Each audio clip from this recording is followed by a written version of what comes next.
The dog game is dying. Let's talk about the game first, not the dogs. It's the challenge of the wins, the competitive addiction, the thrill of the win, and the rewards of achievements. Losing only gives you the drive to come back. I learned to watch the winners, my motivation was there, my dedication was evident, now I'm a winner. The problem is the cheating to win, manipulating the truth, and then it's the all-out liars. How is this sharing our achievements with liars, cheaters, and bullshitters? We have lost the historical value of the dog game. We can't decipher the real from the fake, the lost is the cost. So I salute these dogs of going hard kennels for all that you've given me in the game. Let's talk about pit bulls. The history, the breeding, the maintaining and feeding, and the controversies surrounding the great hunts. Come interact with the legends, and ask questions, and listen to their stories as we talk about kennels and dogs of the past and present. Hosted by one of the game's most respected kennels, with over 40 years in the hunt, going hard kennels Twin 1 and Twin 2, dogs like Champion the Debrat, the very first champion off Grand Champion Mayday, the Dog of the Year, and Register of Merit. Champion Pretty Mama, 2-time Best in Show and 2-time Gamest in Show. Going Hard's Bay Bay, Register of Merit, Damn to Champion What a Day, Champion Gus, Champion Elrod, Champion Yellowbird.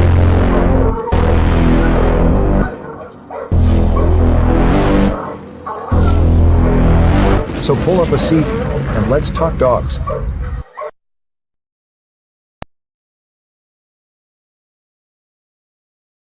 The dog game is dying. Let's talk about the game first, not the dogs. It's the challenge of the wins, the competitive addiction, the thrill of the win, and the rewards of achievements. Losing only gives you the drive to come back. I learned to watch the winners, my motivation was there, my dedication was evident, now I'm a winner. The problem is the cheating to win, manipulating the truth, and then it's the all-out liars. How is this sharing our achievements with liars, cheaters, and bullshitters? We have lost the historical value of the dog game. We can't decipher the real from the fake, the lost is the cost. So I salute these dogs of going hard kennels for all that you've given me in the game. Let's talk about pit bulls. The history, the breeding, the maintaining and feeding, and the controversies surrounding the great hunts. Come interact with the legends, and ask questions, and listen to their stories as we talk about kennels and dogs of the past and present.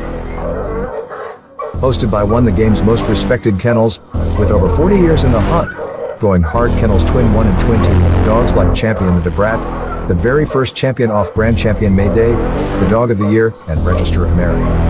Champion Pretty Mama, 2-time Best in Show and 2-time Gamest in Show.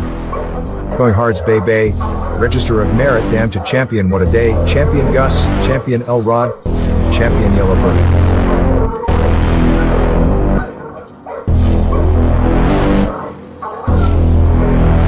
So pull up a seat, and let's talk dogs.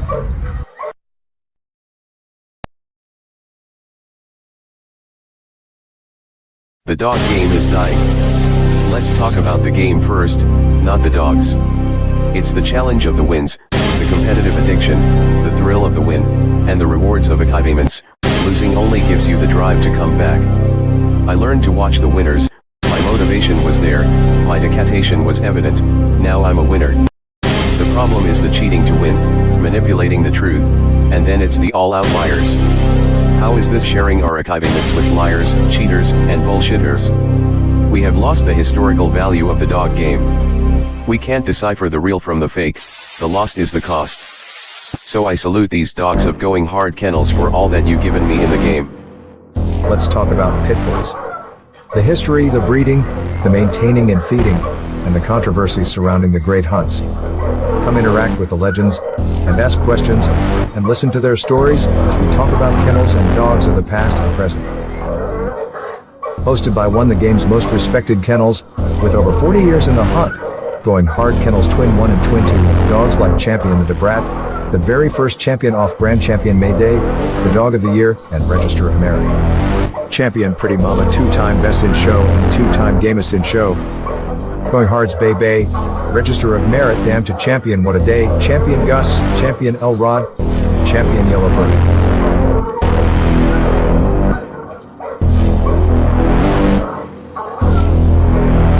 So pull up a seat, and let's talk dogs.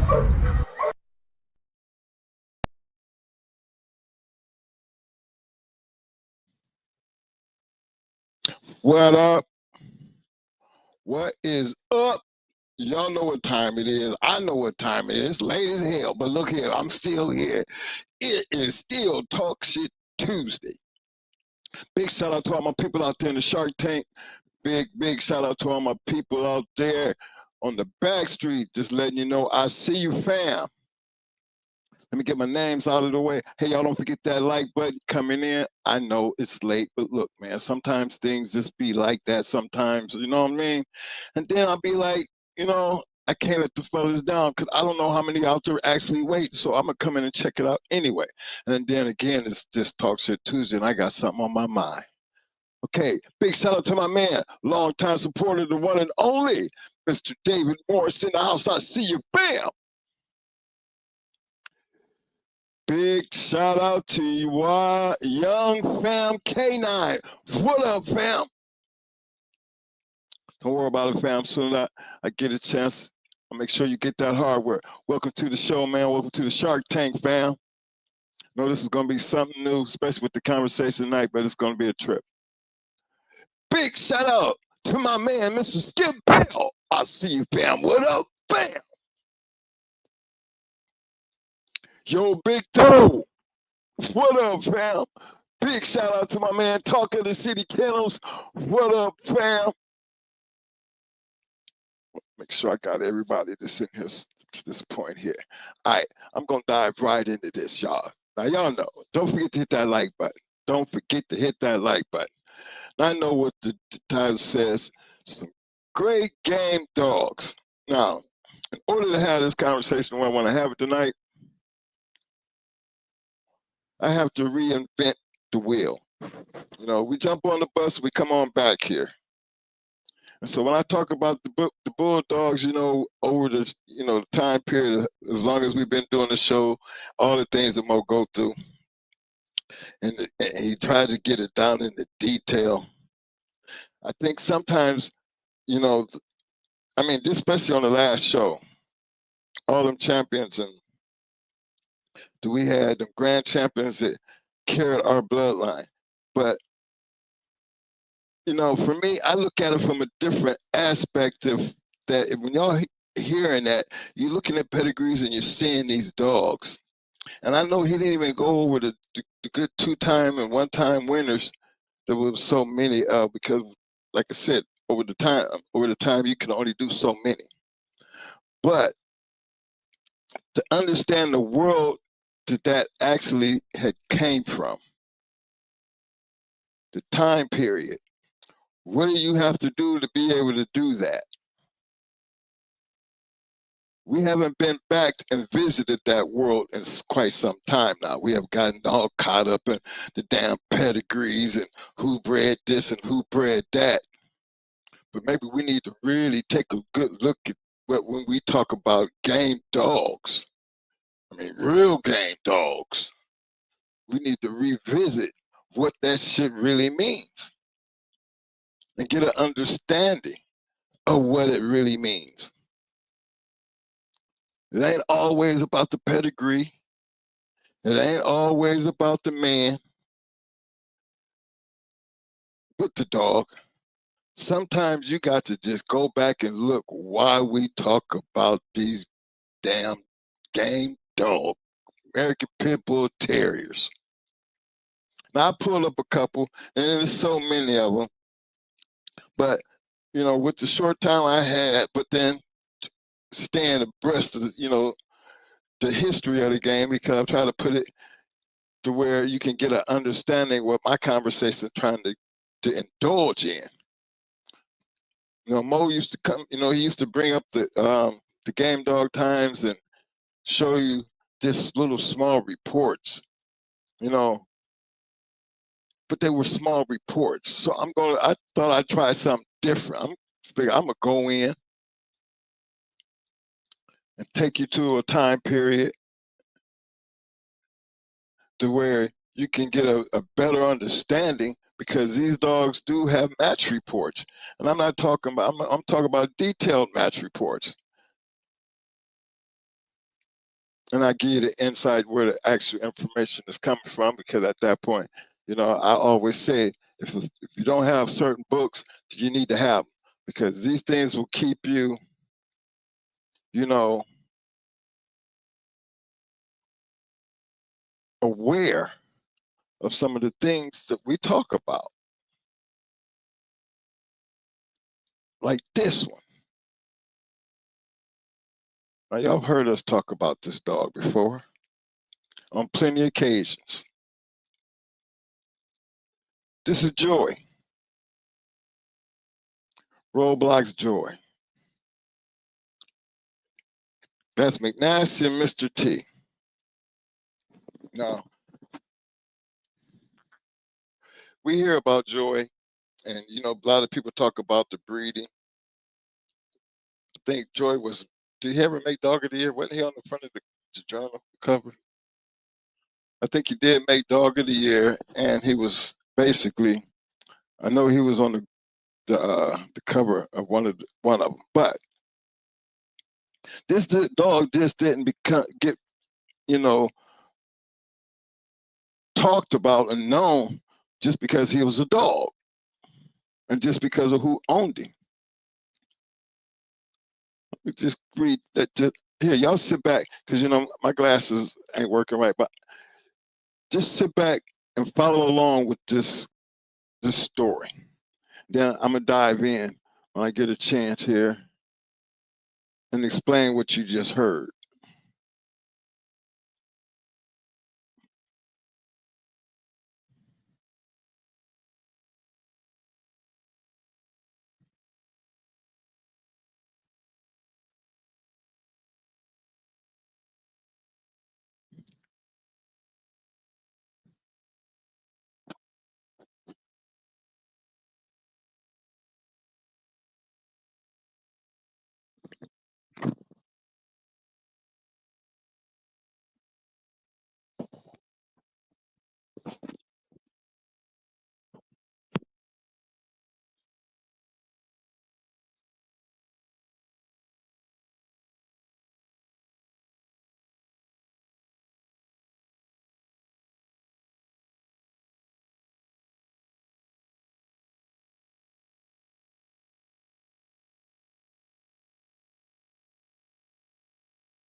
Hold on, mic check, mic check. Hold on. Hold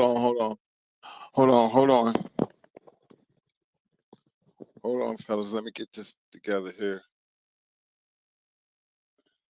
Let's see here. All right.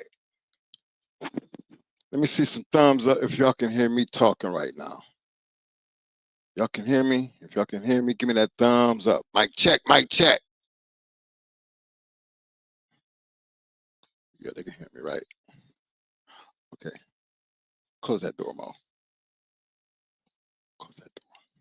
All right. Yeah, I'm going to go back in here, and I'm going to do this myself because I don't think y'all could hear the mic when it come on. So I'm going to do it like this. Make it big enough for y'all can move along with me. Where am I at? No, it didn't. They couldn't hear it. All right, I'm going to do it my way. Roblox Grand Champion Joey. Roblox Grand Champion Joey was purchased from his breeder in Texas. There were 7 in the litter that was sired by Flowers Champion Sparky out of Blanchard's Lucille D. Flowers.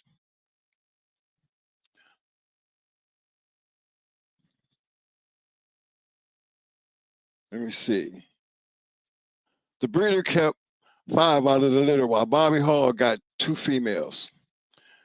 The whereabouts are unknown. It's down to 3 survivors, 2 males and a female that have shown to be combat-minded at an early age. Flowers had taken Joey and his sister Marcel to roll, and with some Gary's dogs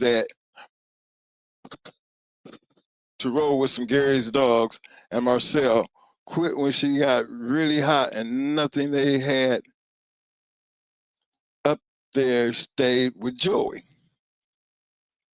The little May brother was said to have had a harder mouth than Joey and was thought to be better of the two. One day, to the surprise of Flowers, when he came home, the brother was loose, lying by the chain, all busted up, and he could see Joey on the end of the chain, all fired up. There was no question what needed to be done. D. Flowers took the brother back to the scene to see if he wanted any more of his brother Joey, and he did not. Y'all know what that means. Joey's still on the chain. You got a busted up dog off the chain. Come home. You see him busted up. You go find out who busted him up.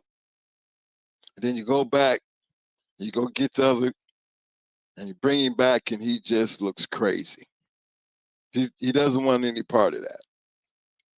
This are real life situations that, as dog man, you run into these type of things. For me, understanding what we see in a situation like this was just the obvious. There were obvious things that needed to be done that day. Obvious things. You walk on the yard, you see one busted up, but guess what? He's off the chain and he's back here. That part right there will automatically make you think, who did this? Of course, you're going to walk the yard. It's obvious the one that's on the chain is still sitting here, look like he been in a war. He did this. Of course, you're going to do the obvious thing. You're going to find out if that other one who came up here by the porch, who's not there at the scene of the crime, he curried out, and we have to do, there is no question what needed to be done, like he said. He took him back to the scene to see if he wanted any more on his brother, with his brother Joe, and he didn't. He had truly curried out. Get her out of here. Joy game test came with him giving up 6 pounds and going 45 minutes into a rough customer, never making a bad move and scratching hard every trip. Some people thought that Joy was an average dog since he always made the other dog look bad. Shake Bone was one of those people, and since he owned some of that Seeger stuff from P. Green, that Seeger beat Flowers champion Dragon, I thought we might see how good old Joy really was. Well, 15 minutes into the contest, Shake Bone picked up popcorn, scored even. Well, there had been this guy calling me about some of the dogs that champion Sparky was throwing because he had some of the same blood in his yard. In fact, he had a female right off Leb's Jessie, just like Joey's Dame. This guy was McNasty. He became friends over the years, and Joey was always the first and the last thing we would be talking about. After Joey's second contest, I had some personal problems, and McNasty purchased Joy. Now, that's the story for everybody who wanted to know how he had got his hands on Joy. This is how. This is why we talking about them relationships with people. Them relationships, they mean a lot, especially in this case. I had been on D, and I was just dying to try him out, just to get a look at what Flowers had been telling me. I could not find a dog in the area in his weight class to roll him with, except for a very hard biting dog named Searbuck, Searback, who I really wanted to put Joy on for some money after we looked at him. We contracted VNS Kennels. We contacted VNS Kennels, and they said they did not want to roll him. They were going to match him next time out, and we was weighing like 43 pounds. We told him ours was 41, and we would give them 50 for 10 minutes to see if we could stay with Searback Dog. They showed up later that night, and for some reason, Searback looked huge. But being geeked up, we released the dogs to go, and 20 minutes in, all they gave us. When I weighed Joey, he was 40 and a half. They weighed their dog, and he was 47. They carried him out, never to be seen again. Joey then healed up, and his weight was put out there. Then he was hooked into Buns and Company. This contest took 22 minutes, making Joey a champion. He killed him. He killed him in the pit. After seeing what type of dog he was in shape, we decided to go after a champion. So we started calling those in our weight class, and we hooked into some guys that owned 2 of those champions listed in the journal. In the swamp of the southeast, 2 champions showed up to do battle. Irish Jerry was there with Wayne's champion Redman. The judge was to be Durant. Both dogs make weight, and after the wash, they are quickly released. Both dogs in the first few minutes appeared to be in excellent shape. Redman going in and taking shots at Joey and doing his best. But when Joey went in, it counted.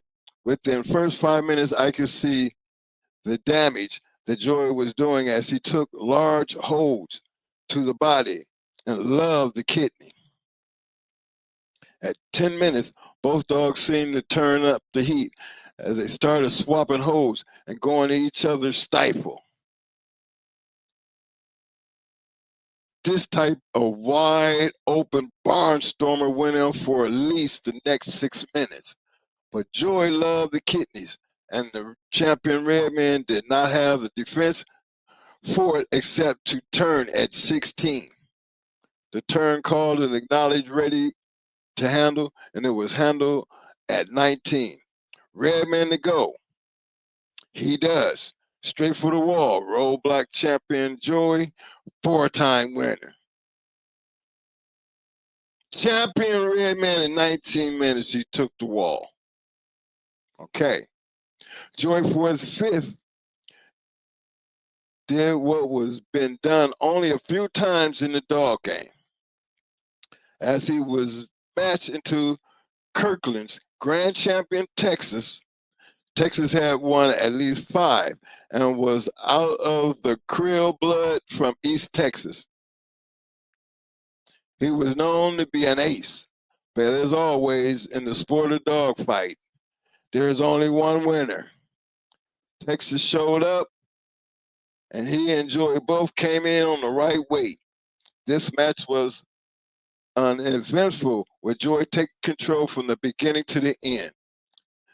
Texas quit in 1 hour 12, making Joey forever to be remembered as one of the all-time great pits that dodged no one, picked no soft spots, and was open the match to the world. The Grim Reaper card was champion Waldo. Waldo became Joey's 6th and final. Joey was retired at stud and had the fun in the sun. Now, this is how Joey was bred, y'all.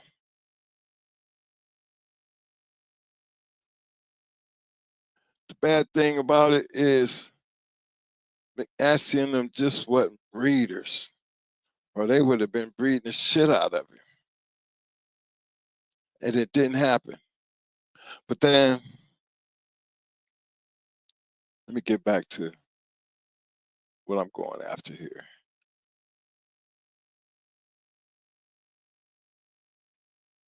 All right. This one here, yeah. Now, I don't know if that stop sharing came up. Yeah, it should have. I should be the man on the screen now. Let me get me back up here. All right, fellas. Before I get too far ahead here and go back down this, let me take care of my peeps right quick. Big shout out to Constant Trauma Kennels. I see you, fam. What up, Chico? My man Chico Nicholas representing the D. BRB. What up, fam? Yo, K-Walk. What up, fam?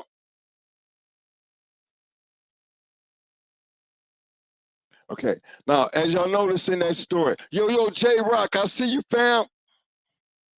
Now, knowing McNasty and knowing the career of Joy, and then you notice Joy had already won 2 prior to the McNasty and them getting this dog. You already heard what Flowers was, already speaking on how this dog was. Now, keeping that kind of stuff where that's just how this dog became who he was. But the reality of I want y'all to see is look at the champions and the grand champion that he beat. These were dogs that were of competition and understanding when I say this is for my time period. Very rarely will somebody take their grand champion. It just wasn't something that actually, it didn't really happen that often. We always talk about people being scared of people. Well, there's a whole lot of matches back in that time period that I see. It would have been a whole lot of Sandmans and Bucks and a whole lot of and Jeep and Homers if some people just did. They just didn't have them in it to do it. They didn't want to mess up that record for whatever reason. Some just didn't want to do it. But see, I knew McNasty and Mr. T. They went all the way to Texas to whoop Tex's ass. And didn't have no problems going after Waldo before they retired that dog. Great dog, but look at the dogs he was beating. That's the thing. In order for him to be even discussed in what I call great dogs, it's going to be shown in what I feel like their history. I mean, not every dog has this type of history, but remember, for us, I'm learning from these type of guys. We're getting our attitude and our way of thinking because this is somebody, McNasty and Mr. T. These are 2 guys that we all got hooked up with, came to understand and learn the game. Remember, they got their hands on us early in the game. So that fear of picking and choosing was never something that, we had a chance to pick up that bad habit of being like that. Wasn't around it to even, consider, dodging. You're trying to go out there and you're trying to get the best that's out there just to see just how good your shit was. And not caring what was on the other end. That's why I always stop and say, all right, okay, we talk about Joy, but you got to respect the competition. Because even with Flowers, I think McNasty, Roadblock, I think they did were able to do the things that they did. And I think if Flowers had kept Joey, he may not have been able to get on the way Roadblock could. And I think that had a lot to do with what I call the fast lane part. You know, because they took it to another level. And when they were out there looking, they were actually out there in a different lane and doing things in a different way, and put a lot of these other guys and these champions and these grand champions, you know, they got put to the test, man. Think about it. One jumped over the wall.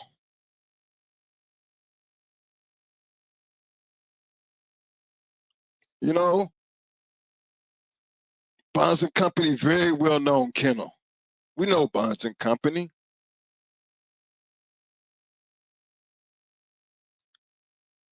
Good roll. I mean, good fight. But 19 minutes, 19 minutes, he's over the wall. I got to give it to Grand Champion Tex, though, because he actually, if you paid attention to Joy's 6 wins, Grand Champion Texas lasted an hour 12. Popcorn, 30 minutes. Drifter, 31 minutes. Bonds and Company, 22 minutes. Wilson and McCundy's Red Man, 23 minutes. And then the Grim Reaper's Champion Waldo, 39 minutes. To me, that for me is what I was calling bulldogging. Great dog. I wouldn't, I would, put like this. Joy was kind of like an ace for me because he had that destructive power. Now, you already know how much we love back end dogs. Maybe we got a bad habit of getting stuck to that, and it became a bad habit. And for me, it was a bad habit that turned to be a good habit because for us, that's what was always the damaging factor to these fast lane killers. How can you handle a hard biting dog all up in your guts, all up in your back end, and as a monster at it? Joy was one of those that emphasized when we be talking about being able to pass a deadly ass, what we felt was a trait. Now, you notice they said about the other dogs that came out of the litter with Joey. Was he a freak? Sometimes they be like that. But the thing is, look at the dog himself. Now, that one right there, remember, those, I knew them. I knew how they thought. I knew when they got their hands on that dog and realized just how good that dog was, I knew what they were going to do. And being the demand that they were going to try to find the best thing out there, and they wasn't going to shy away from it. And his record proves that. There's another one I got to go with, though. Let me see. Who else I got? Double M, Desbo in the house. Bite down and shake that like button. Big shout out to the War Eagle Yard boy. What up, fam? Yo, Mr. O in the house. What up, fam? American Game Dog Podcast. I see you, fam. Yo, Pitwise. What up, bam? Sure, I didn't miss anybody there. Got you, J Rock.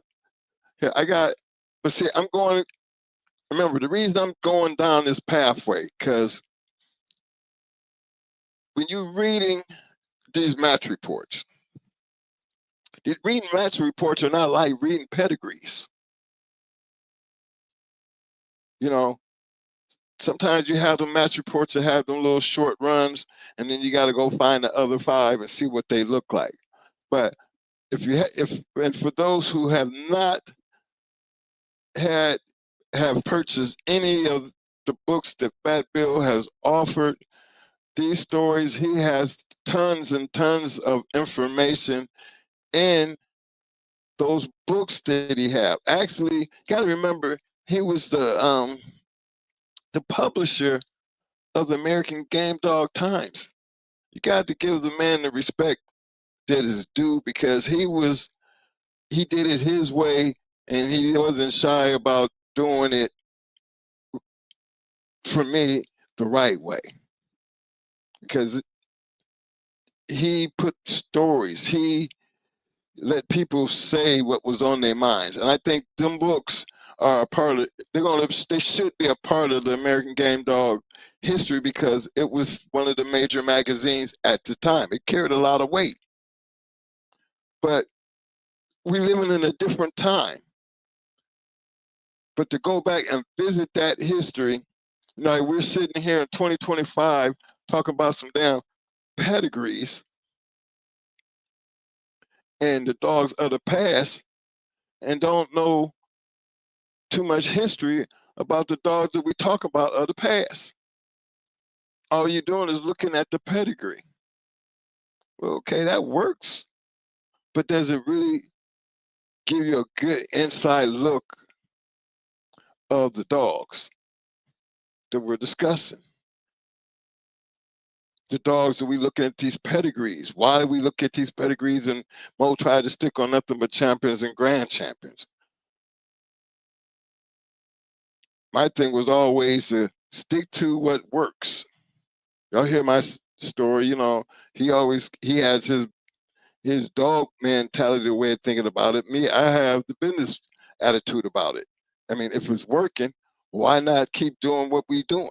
Why we got to change it? Him and KP, through all the arguments and the conversations, one thing that they always seemed to let, when it came to me speaking on it, why change it if it's not broken? And everything was always, let's try to make it better. Well, for me, how much better can you get when you can take what you got and then reproduce it the way you got all of that out there and it's doing what it's doing? Why not just leaving that the way it is, and then let's move on to another path to try to make it just as good as what we already got? That kept a lot of things, why a lot of our breeding programs always looked like we was always doing the same thing. But you see us stop doing and try different things, but we always stuck to a consistent format about what we were using, simply because we weren't breeders. We're doing just like these people. Here, let me get you another one. This just gives you a little insight of how important it was to know what a good dog looked like. What does it do? Here, let me fix this right quick here. Pretty sure y'all can see that. This one right here was a good one for me. It's Blanco and IBM's grand champion, Aces Jackie. Aces Jackie, or Boots, as my wife called her, was born up north on the yard of Don Rest Kennels on August the 2nd, 1995. Jackie was sired by Rumble and a game and talented stud who is tight mountain man's champion Homer blood. And out of the very rough pigskin, who is tight cowboy / Jeep, champion Jeep. Both sire and dame have a little grand champion joy blood for a boost in there. Now remember, this is 1995. And they throwing a little bit of joy blood to see if we could give it that Boots was picked out by Angel Martinez, a friend of mine, who I brought up to Don Rest because he wanted to buy a pup. Angel raised her until the age of 5 months. 5 months old, he said he no longer wanted the fiery little bitch that kept shaking his male ball sack. He also didn't like the way she looked. As we both agreed, she was the ugliest little bitch around. So I paid 400 payments, for $100 payments on her, and she was mine. So for $400,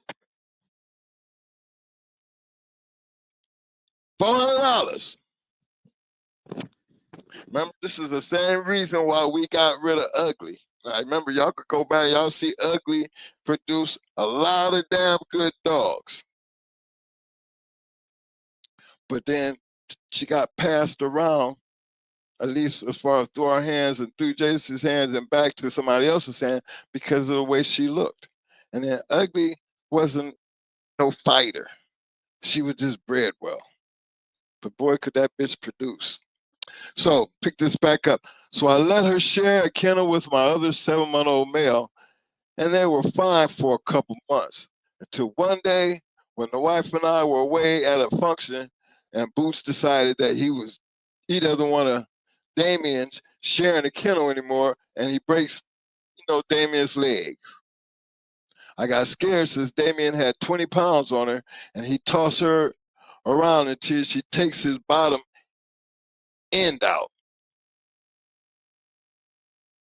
We separated them about 10, 15 minutes of what we saw upon our return home and took Damien out.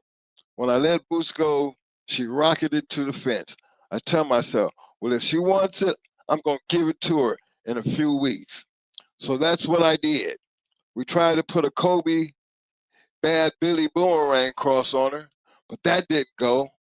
So one of the guys said his Flo will have that bitch for lunch. Well, they started, but Boots picked her teeth with Flo, so we put a bigger dog on her after that. That was bump number 2, and it lasted 27 minutes. I held her up. A month later, we go up north where she came from and gave her 10 with a deadwood bitch. She scratched on 3, and we had to get her other leg stitched back on. 4 months later, I gave her 15 with my rough Bad Billy bitch, and they make a nice mess, but Boots was giving up 10 pounds and was still coming to the top. I bred her to a Deadwood art male. After her rolls, bumps, schooling, I got a call from Funky Medina. We had known each other for some time. I was green, and he had 4 or 5 under his belt. So he says, I got a 34 in 30 days. Well, I said, no problem. And we agreed on each other's words. And with no forfeit, we get it on with that light, Maloney, Dirty Mary bitch that has been around the block. No handles, no out of holds, and his bitch in control for the first 8 minutes. Then Boots hit the armpits, chest, and shoulders, and his bitch sings and turns. Then Boots breaks the chest, and it's all over. His bitch is playing dead, so I scratched to win at 21. His bitch didn't make it. Well, it's time off for a couple months. I call out Crunch Kennels one time, Winter Tilly. We're all set to get it on, and they pay the forfeit. So I'm still looking with 3 weeks on my dog. Broadway Jack convinced me to go into some high class stuff. High class, the order to get recognition. So I call up Captain America. After he checks me out and checks some weights, we're on at 36. He brings up his double game chopper stuff that takes a killing for 1:40 and scratches 6 times, looks dead 5 times, and sits 3 times, but just won't pack it in until she dies in the corner and collapses. So that's number 2 for Boots. She took a bad, heavy chewing. So she is off the time for a while. 1:40. 6 scratches. Dog looked dead 5 times. Shit on herself 3 times. So that automatically tell you that was a problem any damn way. And died at 1:40. See, reality checks, fellas. This shit, just reading the story and just throw that little area, dog giving all he can.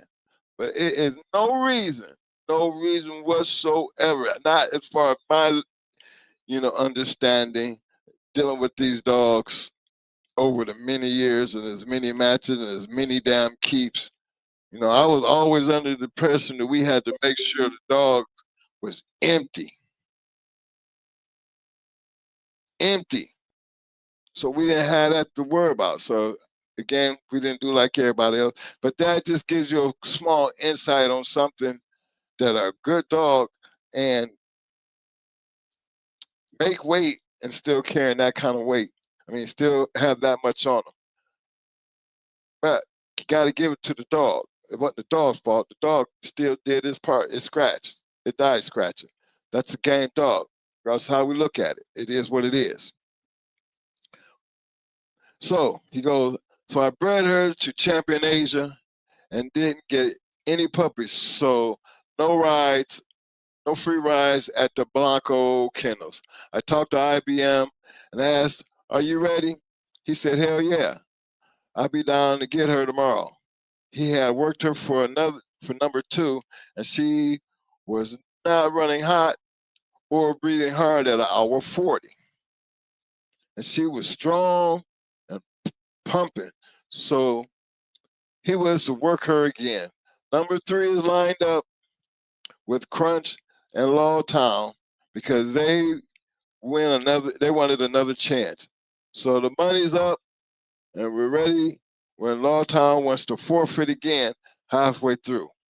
Big Crunch said, no way, I'm not looking like an ass. That bitch is going. So I guess Lawtown just realized that what just happened, and he knew that was one of Crunch's best bitches that they left hanging out, in the corner, unalive. He says, so we get it on, and they bring in a tight Chinaman bitch that is said to have it all, named Lassie. We let them rip, and I can see IBM has Boots perfect. As usual, Lassie turns after a little bit of action, handles are made, and she comes across. She's getting outclassed, and she starts singing. Lawtown is making excuses about conditioning, and Big Crunch says, it's only gone 10 minutes. She is just getting whipped. No excuse needed. She didn't quit yet. They're in the heat of the moment. Partner who didn't want to get in, he out there making excuses. But the reality of it is the man is actually standing in the pit looking at the situation. And as long as she going, he gonna ride it out. She sings along, but she keeps scratching, and we all are confused, but they feel she can't win. So they pick her up a confused game bitch. And Mass Combine declares Boots a champion as champion aces Jackie with win number 3 in 25 minutes. Now, you know, they had bought a good dog, but did that help her none? No, it didn't help. And we're on, that's on that, in that, all this was in 25 minutes. But see, this is why I get dogs like this. I'm going to finish, but dogs like this in that time period, they were making noise. And you see, there are not too many people, you know, you got real dog men who really looking at these situations and they know what's going on, because it'd be different if you wasn't whooping, you know, it really made a difference on who you was beating up on. Now this one here gonna have you a little tripping. We tried to breed her, and while we wait, we get a call from Beeline, the infamous Beeline. They want traveling weight and a higher wager. So we tell him, hold on, because we aren't sure if she is pregnant or not. But if she isn't, we'll give them our word. We will call them. Well, she didn't take, so we gave him a call, and it's on. In 8 weeks, with a half a pound for traveling for them. It was to be 4 matches, a 4-match show, until law pays a visit 2 hours beforehand. So all others are postponed, and we changed the spot for theirs. With Beeline cooperation, we travel back to the South and we get it on. Both dogs are on weight, and Beeline says they bought this 2-time Best in Show winner, Sissy, just for Boots. Well, okay. They're confident, they start betting. Sissy is protesting in 6 minutes and scratches twice until at 24, she is cold noodle. And they offer us a scratch to win. We do. And Sissy collapses. I thought she was going to be buried, but apparently they saved her after the hour 14-minute ride. You know, they took that shit home, and they went and probably sold her to get their money back. Because you see what he said. She took her back home. She protesting after 6. Cold noodle with 24. They saved her because she made it all the way back home, hour and 14-minute ride. So they took the shit home. Poor IBM, he worked his ass off for less than a half an hour of action. We were advised to try and hook her right away before the word of a quick kill gets us out, and then we would never get her hooked. Well, we called out 20 reputable kennels, 8 champions with a quarter pound of her weight with no luck until I called Hargrove and War Eagle Kennels. He doesn't hesitate 1 minute, and it's on. But then you had to be back there and know who Harry was. You know, the War Eagle. There's a reason why we talk about a legend. There's just some people that are just known that, you know, when all that fell, you know, you call Harry, but you just couldn't just call Harry because Harry was going to bring that life.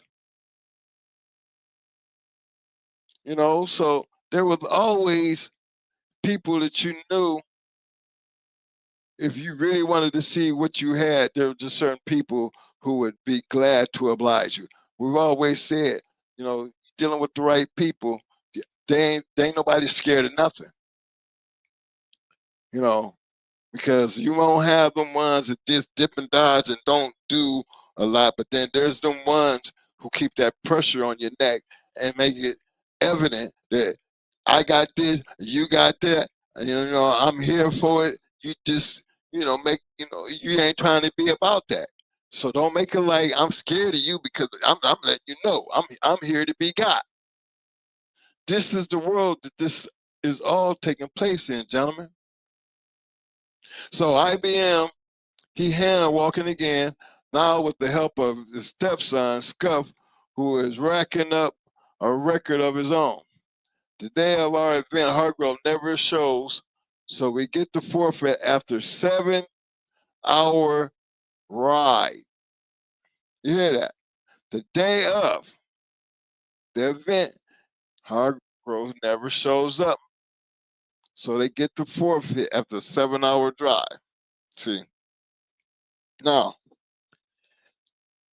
the story was, you know, and I don't know how much they get into it, but for that time period, that was like a big deal because Harry, that wasn't like Harry, but Harry got sick, from my understanding, and communication wasn't there, and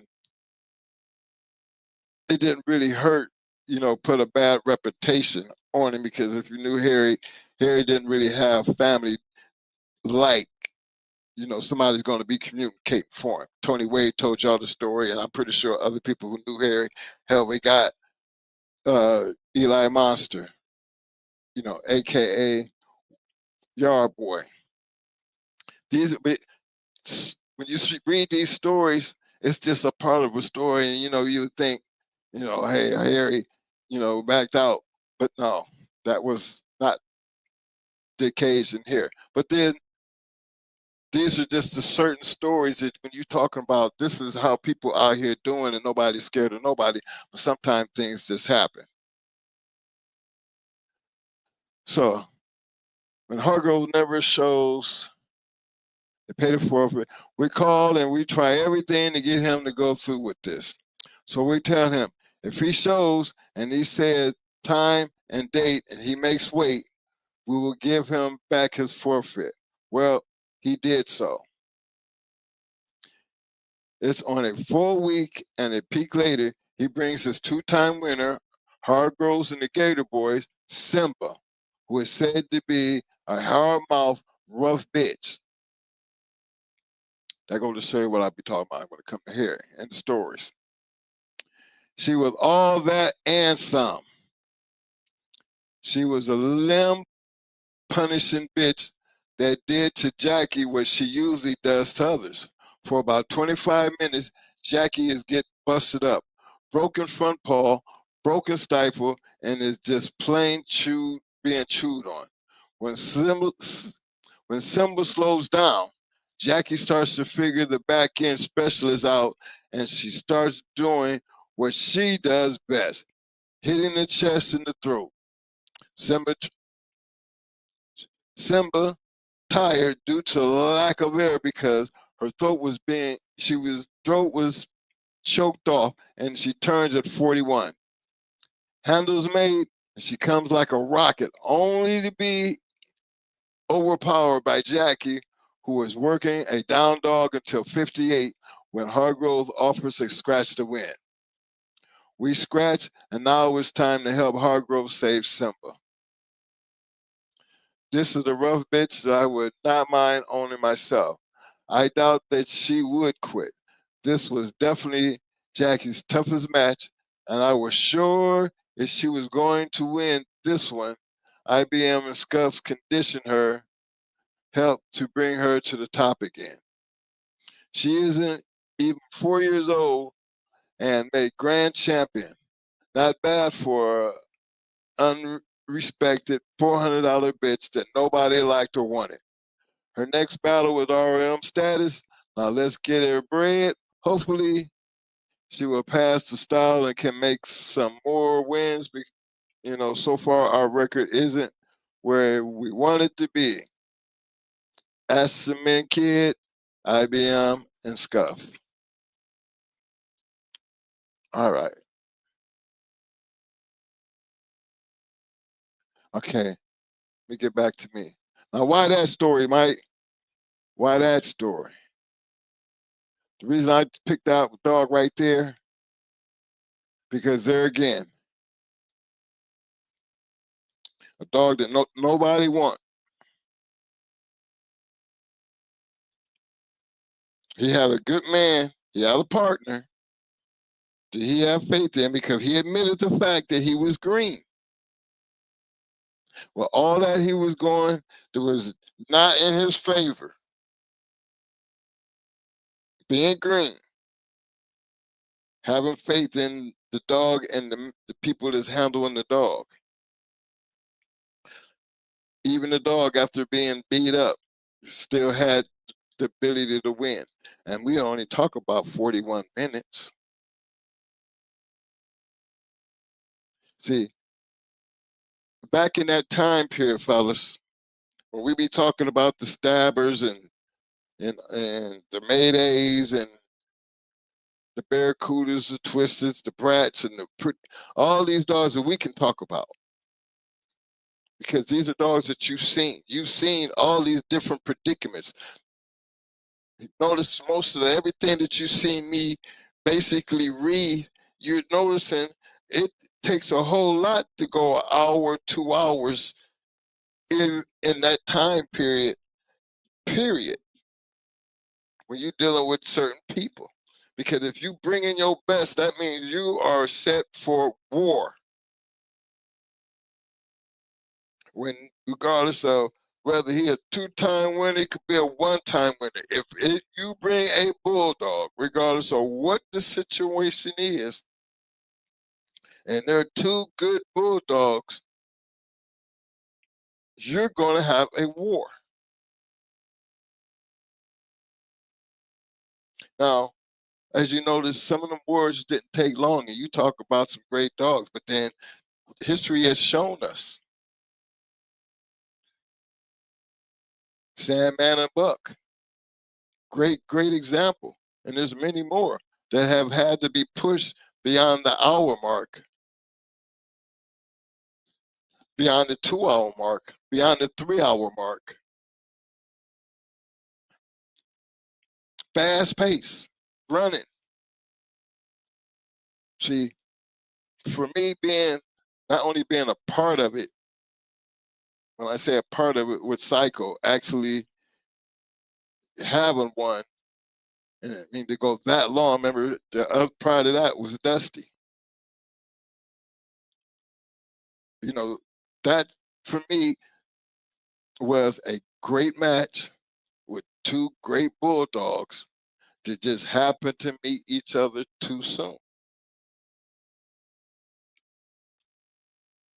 You know, and being able to experience it and see it, and you would have to be there to see it and to believe it. When I say wall to wall, not a sleeping around, laying around moment at no time, took me back to the Radar Martell, which McNasty and Mr. T were a part of. Great battle of 2 great dogs that at the only scratch was at that one. And when that was for Martell for the win. Just one.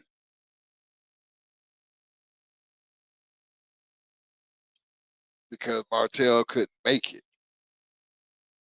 He tried, but he couldn't make it. But to see Radar come out that corner after all of that, like a rocket, and to see how Psycho came out that corner at 317 like a rocket, I could actually say for me, which McNasty said that is the greatest fight he had seen with all the dogs that he had done for him. That was the best fight he had ever seen. He says that in his own story. For me to be there and seeing what he's seen, I had never seen nothing like that until I seen Psycho and the Gator dog. So as a witness to seeing what gameness and what a real goddamn bulldog really damn it looked like, it's hard to sit here and show you pedigrees and talk about how good a real bulldog looks. And I'm taking it out, maybe because we've been in it so long and seen so much, and we, things do change. We talk about this because it's the history of something that has already been done. You're looking at a pedigree, but look, and let's start talking about the dog. The things that the dog was able to accomplish by just listen to the story of really what the dog actually went through. This is what I liked about the American Game Dog Times, because there's many stories like that I can go in and I can just pick certain dogs out. I mean, some great ones too. It's just the two. I mean, I picked those because I knew the people involved. So it wasn't like, you know, I'm just picking things. I know these guys. There's others in there I could show you. I mean, there's many more in there, but the reason I went after those because they were first cheap dogs. You know, remember Joey was, you know, he got him on a Hummy from Flowers. Flowers only made him a 2-time winner. McNasty went and got him 4. I went to why you think Joey was the dog of the year, because it didn't matter. Remember, look what his longest fight was. Look at Jackie. Ugly, $400 dog. Some of the baddest dog men that the game had to offer. Now, again, we talk about a guy who's green. So it's going to be hard to find, you know, a breeding program that would work where we could justify, well, how come what did Jackie actually produce? I can't tell you that part because she might have produced, but I am not, you know, I'm not Mo, so Mo probably would have known that a little bit more than I do. But, you know, did she have a producing career? We already know they had something going in their favor because they had access to Joey. They wanted to spicing it up, and they spicing it up. So that's just evident that even when you can go and find Joey in the pedigree, you know, the dog wouldn't be the dog without what he had to bring to the table. So that gives you another way of looking at how other people did things based on what other people were doing. If you wanted to bring some hot shit to it, why wouldn't you? And you have an opportunity to breed the grand champion Joey, and you get some shit off of that to be able to produce some shit like that. Yeah, that was the norm. But believe me, it wasn't the paper that was doing it. No, it wasn't because they were sitting there looking at the paper. They already knew what they had. But they had also made the decision that they'd go bring some of that to it. And they just said, we're going to bring some fire to it. And it brought that fire. Now, was she able to pass that on? I'm pretty sure some of you guys out there was familiar with, you know, she was a 95. So some of my old bulldoggers out there, y'all know we was around in that time period, you know, and they kind of, especially my boy, Yard boy, aka Eli Monster, you know about her. But these are some of the things when you know these people and know how they looked at things. Yeah, we sit here and we be talking about the condition and how to raise them and how you got to make them wait. Well, these guys are telling you how they were actually getting to the point based on all the things that were happening to get them to the point to where this is how we climbed over the box. We got it like this. We did this part right here with it. We gave it some time, and then this is what we did. And then we're going to talk about the whole career. I thought those were two interesting points based on what I be talking about, fellas. When I talk about game dogs around over here, I'm talking about a whole type of different kind of game dog. I'm making the distinction between the game dogs that I'm talking about compared to some of the shit that I be hearing that y'all might be talking about. Because papers, pulling on a rope, hanging on a spring pole. I don't understand how you can look at a dog and put them in the same category of the dogs that we talk about on this show. So I'm doing this show to remind y'all fellas, when we talk about this, the dogs that we talking about and them pedigrees and most showing and these 24 champs, these dogs are doing shit like this over here. These are kind of dogs who if I have to go and find the match reports and talk about this is their match reports and what it looked like and this is who they was beating, then okay, how long is that gonna last? Because I can do that forever. Well, I ain't gonna say forever, but then yeah, I could, because there are so many, match reports and years of just match reports, and when you can get some detailed conversation and get other people's views, yeah, it would make a good conversation. But is that just kind of short shit or archive shit? Is that how I'm trying to represent the game? No, we're trying to represent the game in a way of saying, in our time period,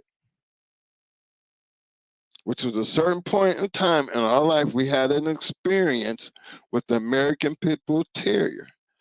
These are the type of people that we were green and who helped us become the kind of people that we became based on our knowledge of what we were doing.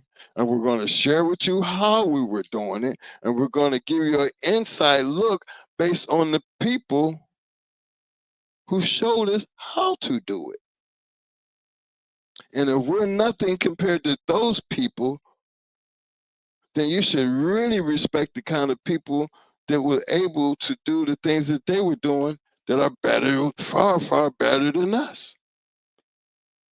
And when we might throw Stone City and Harm, we throw their dogs up there, but you don't really understand the treachery and the ability and the dogs that they had to whoop to become the dogs that they are. So I'm going to introduce you to just a couple, and I ain't even trying to be here tonight because I don't think I should take a whole bunch of dogs to get you to understand the dogs that I'm talking about on this show.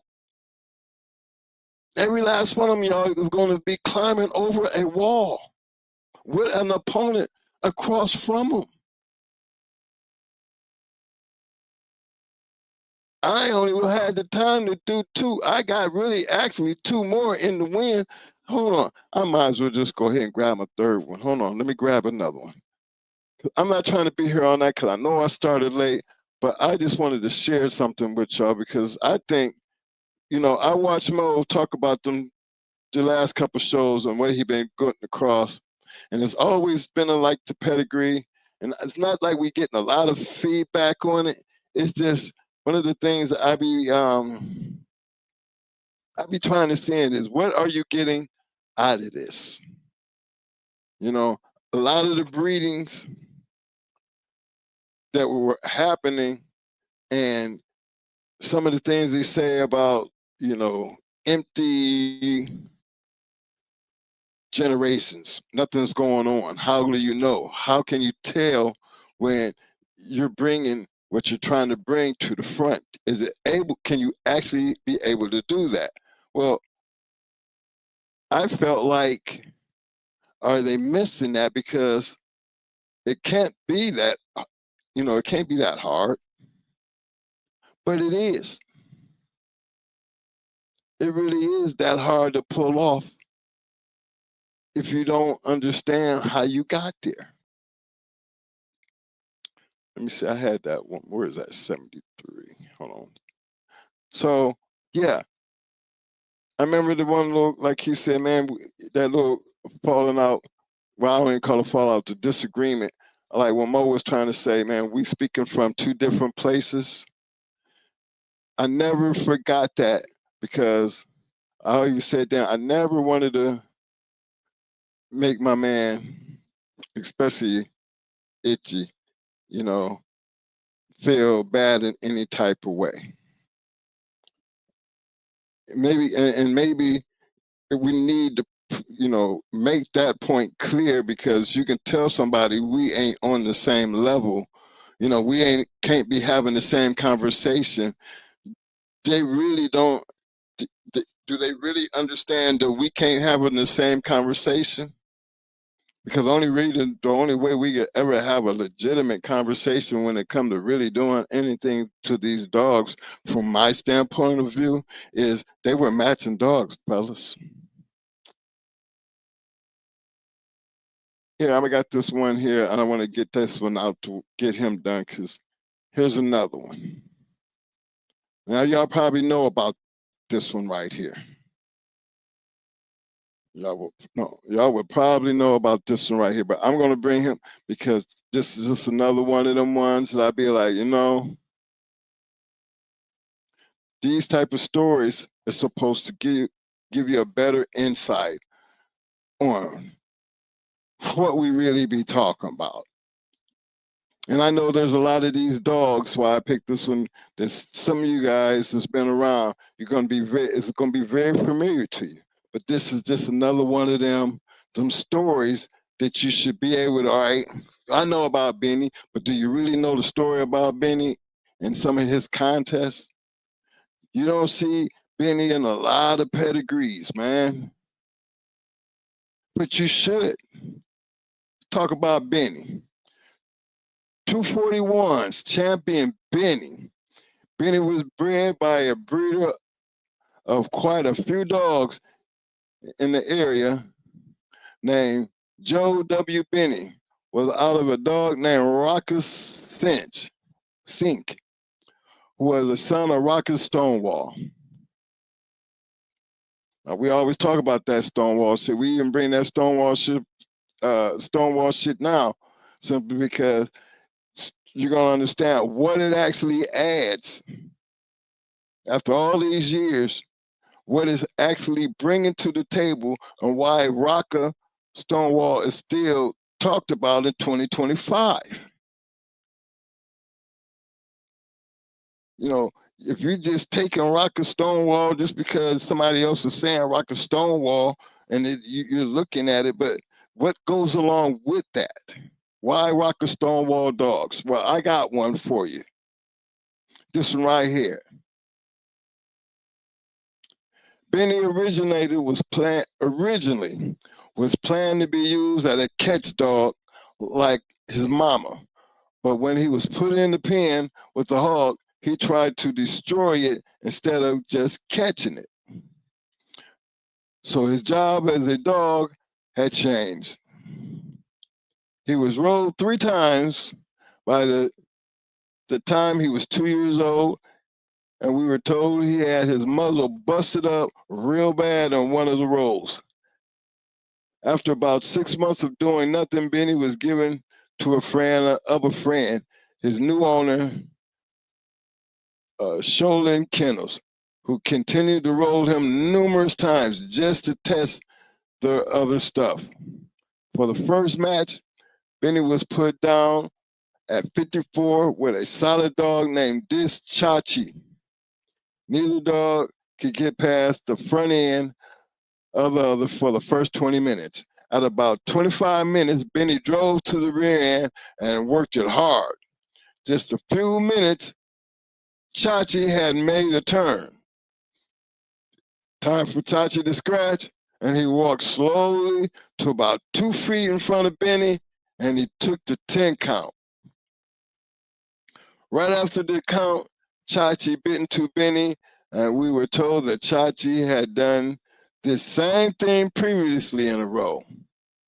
But rules are rules, and Benny ran a very hard courtesy scratch.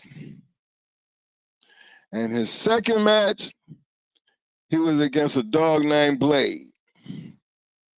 Now, before I get into Blade, remember this was 25 minutes. They in.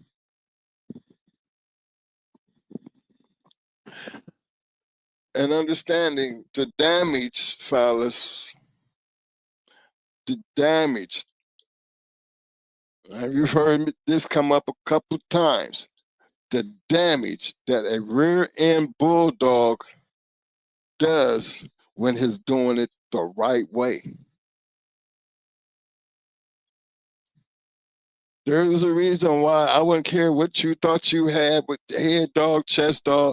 It really don't matter, you know, and we specifically state that we raise rear end killers, period. That was our thing. We knew what it looked like. We knew what we was going in with, and we tried to stick to that.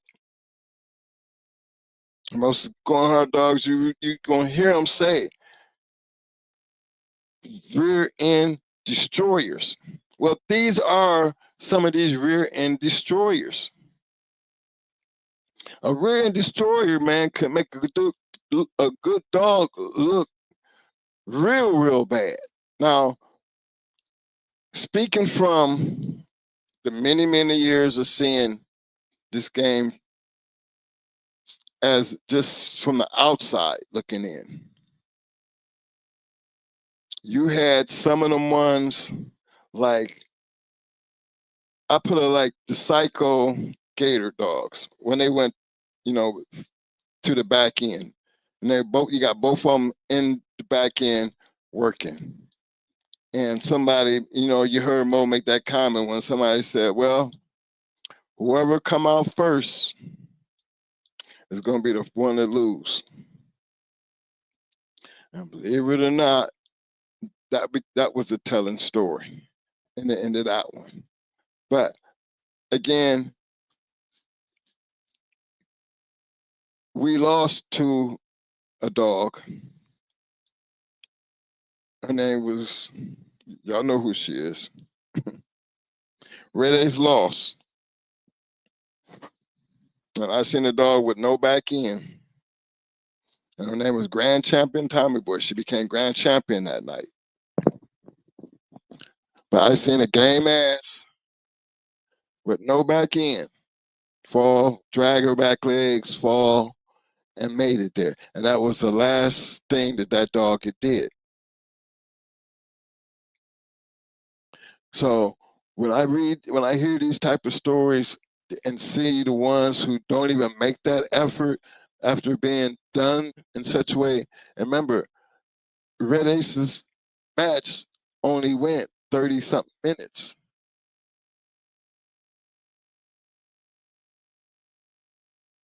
Red Ace was only on top 5 before she realized that, well, you know, what you gonna do? And she took her 5 minutes to destroy that dog to that degree. 5 minutes. So yeah, I'm a true believer in, you know, there's just certain styles that are just traits of certain animals, and then we all have our favorites. But this is just a little quick insight on what some of these dogs of the past in different people's hands and how they career started. Let me get back here to old Benny. His second match was against a dog named Blade. Since this match was dealing with the ghetto factors of the game, we knew nothing about this dog, only the rumors about how badass he was. He was said to have destroyed everything he came in contact with. Y'all like the way, now, before I get too far, y'all, for my people out there to understand, you said, since this match was dealing with the ghetto factors of the game, we know what that means. We know what that means. But, you know, when you see it in writing, you got to comprehend. If you don't know, then it's just no need for you to know. But this is a different way of saying this is the atmosphere. Don't know much about what we're going into, but this is what is being said. The ghetto factor is be in the hood. We're finna go deal with some brothers type of situation. Yes, sir. No pun intended, is just the reality of trying to explain this is where we at with the situation. Benny was hog fat at 59 and Blade was 54. Benny's teeth were busted up from the previous match, but those two dogs still took it to each other hard for like 35 minutes. Then there was a scratch and turn contest. On one scratch, Benny hit Blaze so hard that it knocked Blaze's handler over. It wasn't long after that, Blaze's owner picked him up at 46. Blaze was a tough dog, and we later heard rumors that his owner said they thought Benny was going to quit. Benny has never quit, nor has he ever had to be picked up. I will say that Blade was picked up game, and he did make a good courtesy scratch. Gotta remember now, Benny was hard fat at 59. Blade was pushing, Blade went above 54. So Blade already was dealing with a monster, fellas. 59-pound, hard biting, backhand dog. So again, we're dealing with ghetto factors. Didn't matter. We're gonna do this anyway. Turned out bad for Blade, but that goes to show you just how good a dog Blade was. It didn't say Blade quit. At 46, he was still trying to be there. So yeah, you take them kind home. Them the ones you take home. Because you can't take nothing away from Benny. Benny's third was against a ghetto dog named Farius. Benny weighed 54 pounds in good condition, and Farius weighed in at 63. 63 pounds. In a good solid conditioning, and in good solid conditioning also. Furious was a strong dog, but Benny drove deep into the chest and the front legs of Furious, and he let out a cry and made a turn at 18. When Benny had hold of his front foot, they were separated, and Furious stood the line for the 10 count, and Benny made a hard courtesy scratch in his third win. 22-241's Benny, owner, and thankful to Joe White, Joe W., who bred Benny, and the friend that gave Benny to him. This is how Benny was bred. Perhaps Grand Champion Snake, Crenshaw's champion Missy created Rocker Stonewall. Glasgow's Dozer, the Dial's Witch, created Bear's Chuemoto, which was Rocker's Sink. So, good dog. Moral of the story was, look at the big dog. Let's look at this Benny dog.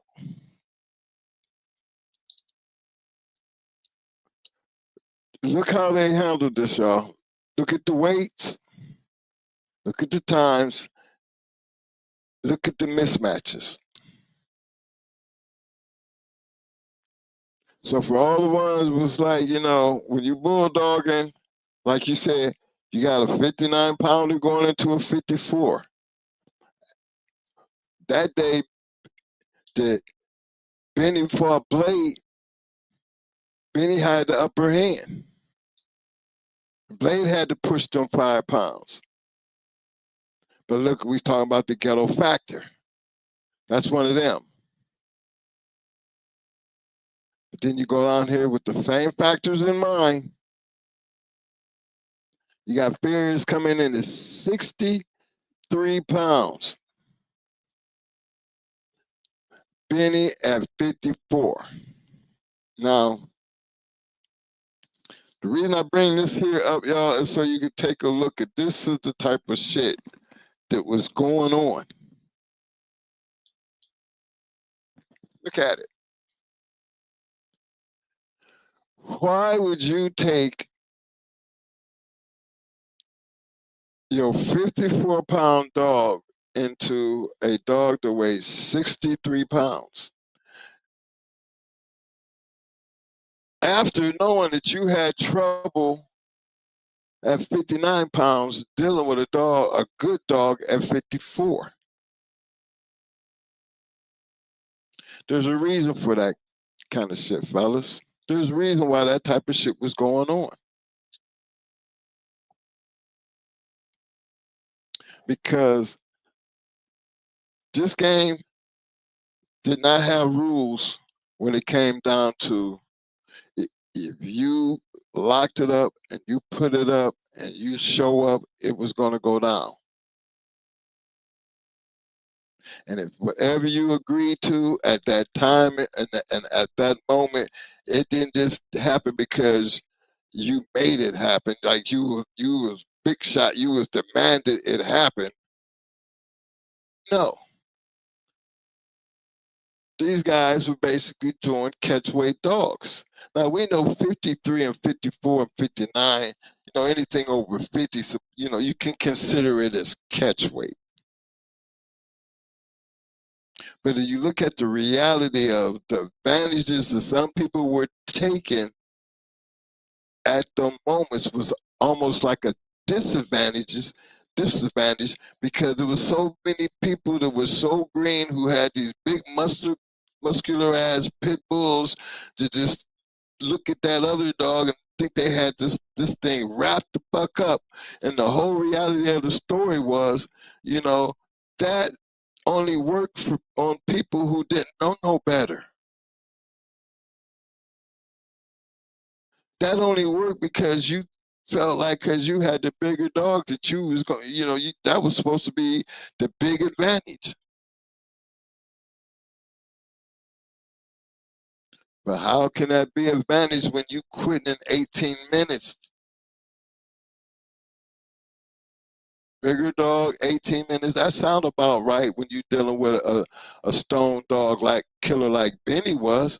Remember, there's no secret. We can't knock the competition that Benny went into simply because he was out there taking them out based on the way he was bred, based on who had him. They was getting him on.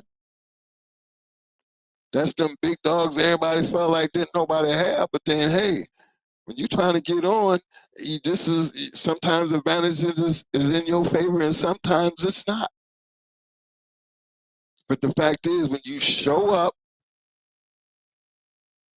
it is what it is. And that big 63 pounder could not do nothing with a 9 pound. I think it's 9. What was that? 54, 63. Yeah. That's a lot of damn difference right there, fellas. That's over damn near 12, 13 pounds. 11 and 13. That's a lot of weight to be pushing. Now, imagine if Furious had been one of them, they don't say that Furious was one of them two-time or be a two-time winner or anything about what Furious actually did prior to running into Benny. Now, with other stories, you'll see they give you some type of little history on it. But I thought this one here is one of the ones that you don't see when you're looking at when the advantages is changed. To where Benny is the smaller dog, you don't see nothing that Furious had done up to this point. But it reiterates the ghetto mentality at this point. It's the same. You see, it said right there. Benny's third was against another ghetto dog named Furious. Okay, guarantee they thought Furious was just this big ass badass who's probably been working people out in the hood. One of them thought they was gonna jump out there with that big advantage and didn't realize that they was dealing with a bulldog. A real bulldog, because to me, fellas, this is why I talk about Benny.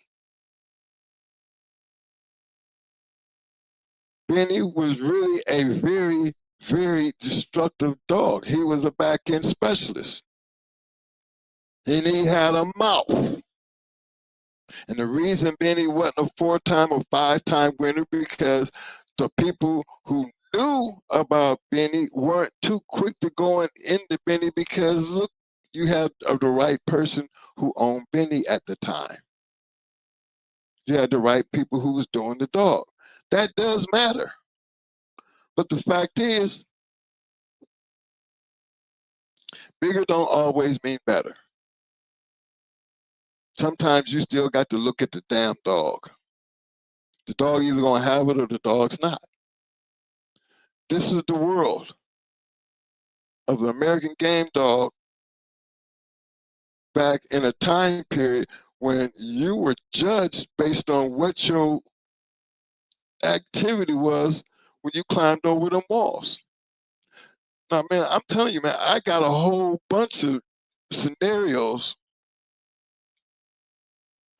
and it was, of these different combinations of how these dogs were obtained, how these dogs' matches were, even the match reports, just to give you just a small understanding of when we talk about dogs here, this is the part we be talking about. You're gonna very rarely ever see anything. I mean, even when you had good dogs, fellas, that hour mark was a blessing just to make it that far. If you really just sit down and just actually, sit down and really paid attention to just how long an hour really is. That's 60 minutes. That's a very, very long time. So for me, I look at the damage you can do in 30 minutes.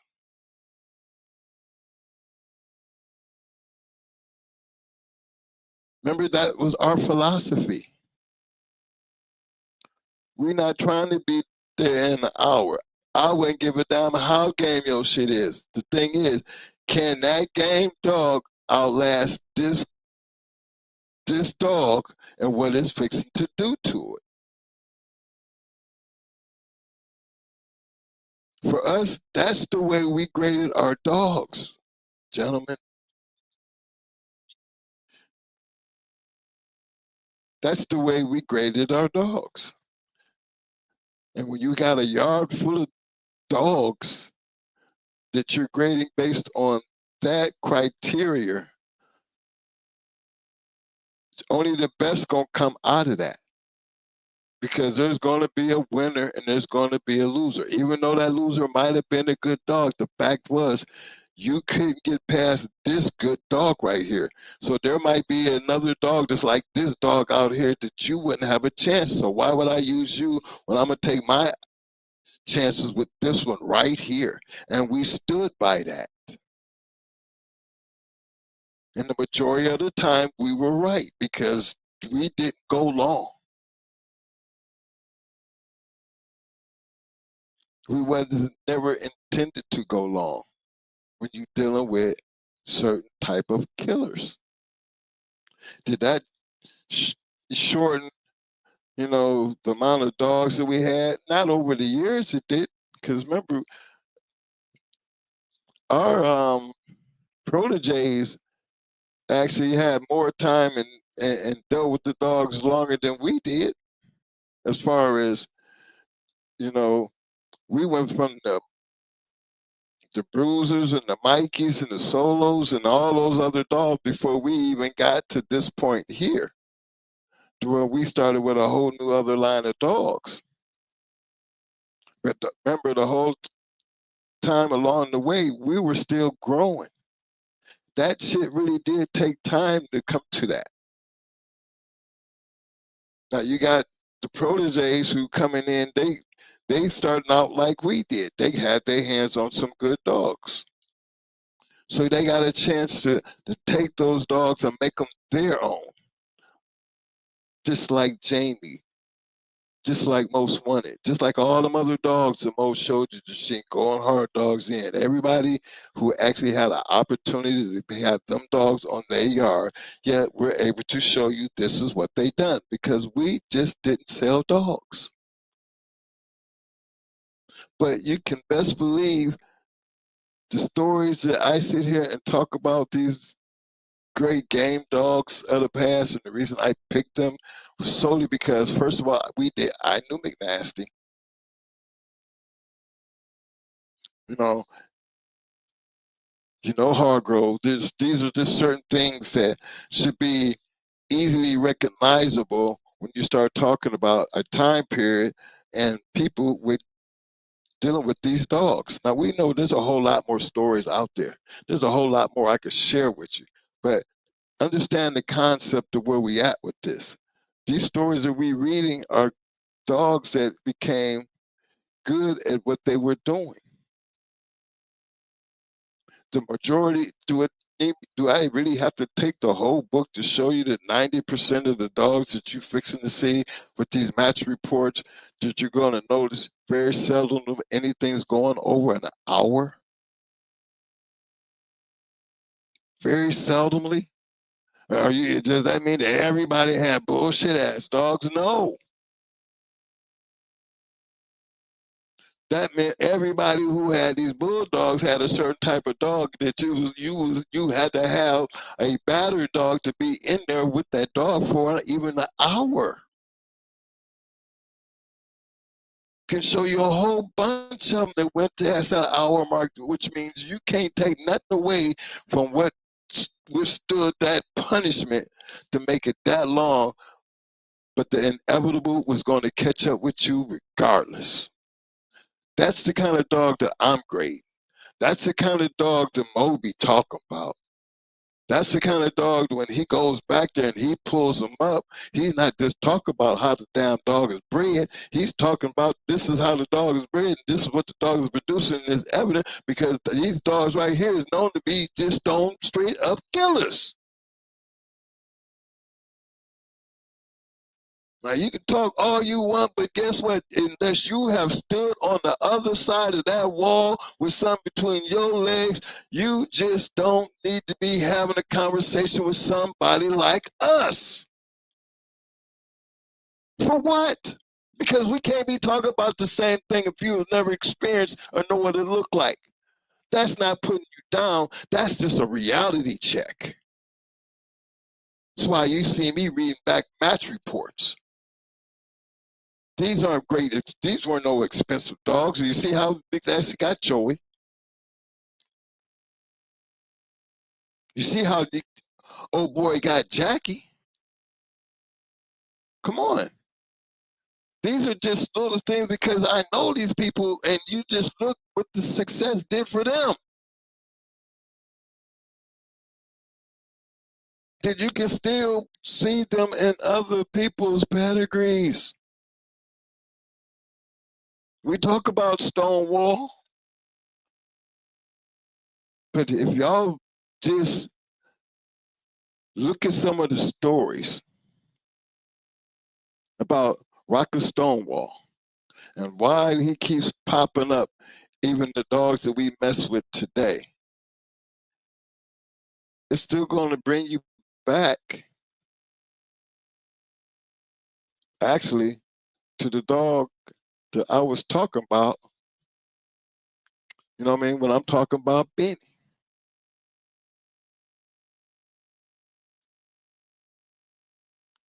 Look at how Benny was. Couldn't nothing stay with Benny.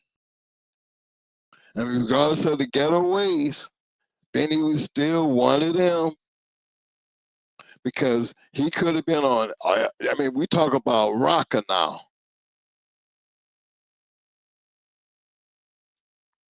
We talking about Rocker. Frank Walker, Rocker, if y'all don't know who the hell I'm talking about. Man didn't have no problem doing dogs, man. None. But maybe that was because of why everybody wasn't willing to jump on him. Now, you see, he didn't have no problems over there getting down there, getting them getaways. But believe it or not, you see he stepped up his game, and you'll see where Frank started taking some of them knocks. But he was part of some of the great fights of that time period. Great fights of that time period. And still dealing with that ghetto factor, but a different type of ghetto. You know what I'm saying? So when I say that ghetto, you mean I'm talking about my brothers. So I let them have that. But the fact is, when you step up your game and get out of the neighborhood, because you only, certain things happen the way they happen. But when you step up your game, you're gonna bring, and you got to dealing with a good dog. You're gonna draw what we call them sharks in the water. Them sharks coming. And when they come, they're going to smell that chum in the water, and it's just a matter of which one going to get you. So when we talk like that here, we talk about that, the reality of this game. Not the fur pulling and just chewing on the hide and, you know, running around at the flirt pole or standing on the chain, you know, showing your aggression, because I'm pretty sure them dogs was quitting in 9 minutes. There was 2-time winners, you know, regardless of, you know, some of them, you notice they were champions and grand champions when you're talking about Joey. And remember, Joey is on the longest one was 1:41. Come on. So what did that mean about the other five?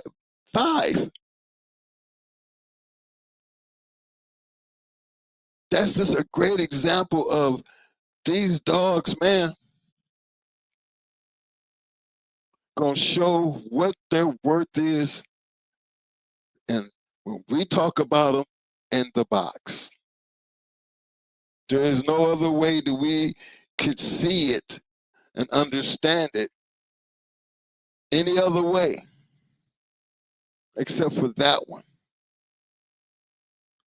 So when you go back and forth like that with, you know, being that's our mind frame, it's hard to picture anybody's talk about what you gonna do or how you gonna do it or what this dog did. Well, if you didn't own the dog and you didn't have it between your legs and you wasn't the one that was actually doing it, when really, what would you bring to this conversation? Because what would ain't nothing like doing. Never have been. I think never will be. These dogs will always, the great ones anyway, will always be graded on their performance. And I don't push the wrong way. But guess what? I'm not going to be the one that's sitting here and act like it's the end is near. Because it has always been there, and for me, regardless of where at in the world, it will always be. But because we have so many of this new thing that they're, whatever the hell y'all want to call it, I think there's a place for that. It really is a place for that. But it's just not the place to do here. Or anybody else that understands where I'm coming from. Because we all have to understand that's a total different type of conversation.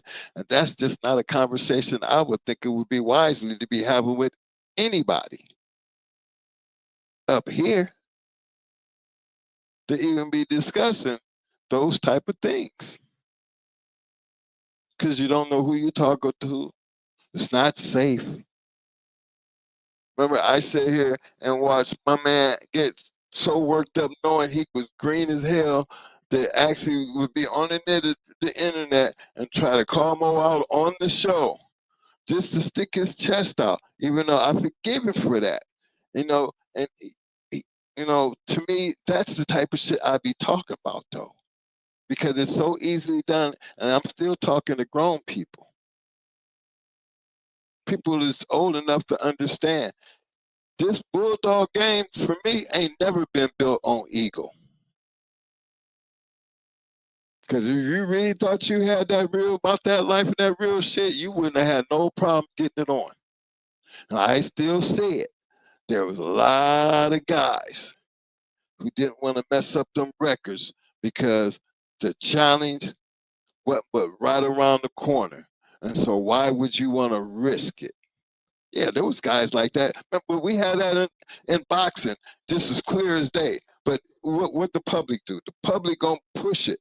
Just like I swear to you, man, I really truly believe if Angus had a fought Jeep, Angus would have killed Jeep, considering that the fight that Homer gave Jeep. Regardless of what anybody saying, you any way people want to think about it, Okay, just say it never happened. But I'm entitled to my opinion. And I just always felt that history would have been totally different because we wouldn't have been dealing with a Jeep after Angus got done with his ass. It wouldn't matter how game he was.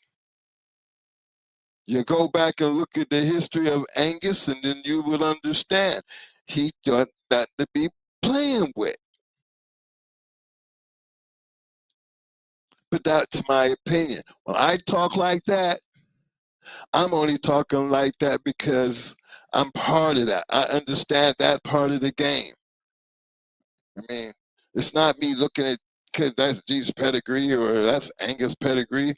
I'm looking at the styles of dogs, just like I'm looking how you know how Satan was able to go to 5 different big camps and beat they shit because the only way he was able to do that is them big guys had to open up their door to a dog that they really felt like they could beat.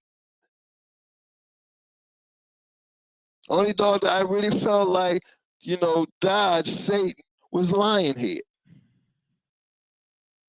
I think he dodged it because if everybody else opened the door and fell to the wayside, you're the only one left. You should have had no problems on getting on that. Now, it's easy for us to have a conversation because we rolling with the dog. We know these 2 camps is out there. But I also told you, Mo told y'all, I've heard me say it, sometimes these things break up friendships because we seen the same thing, with I think it was Pandy and against 9 Millie.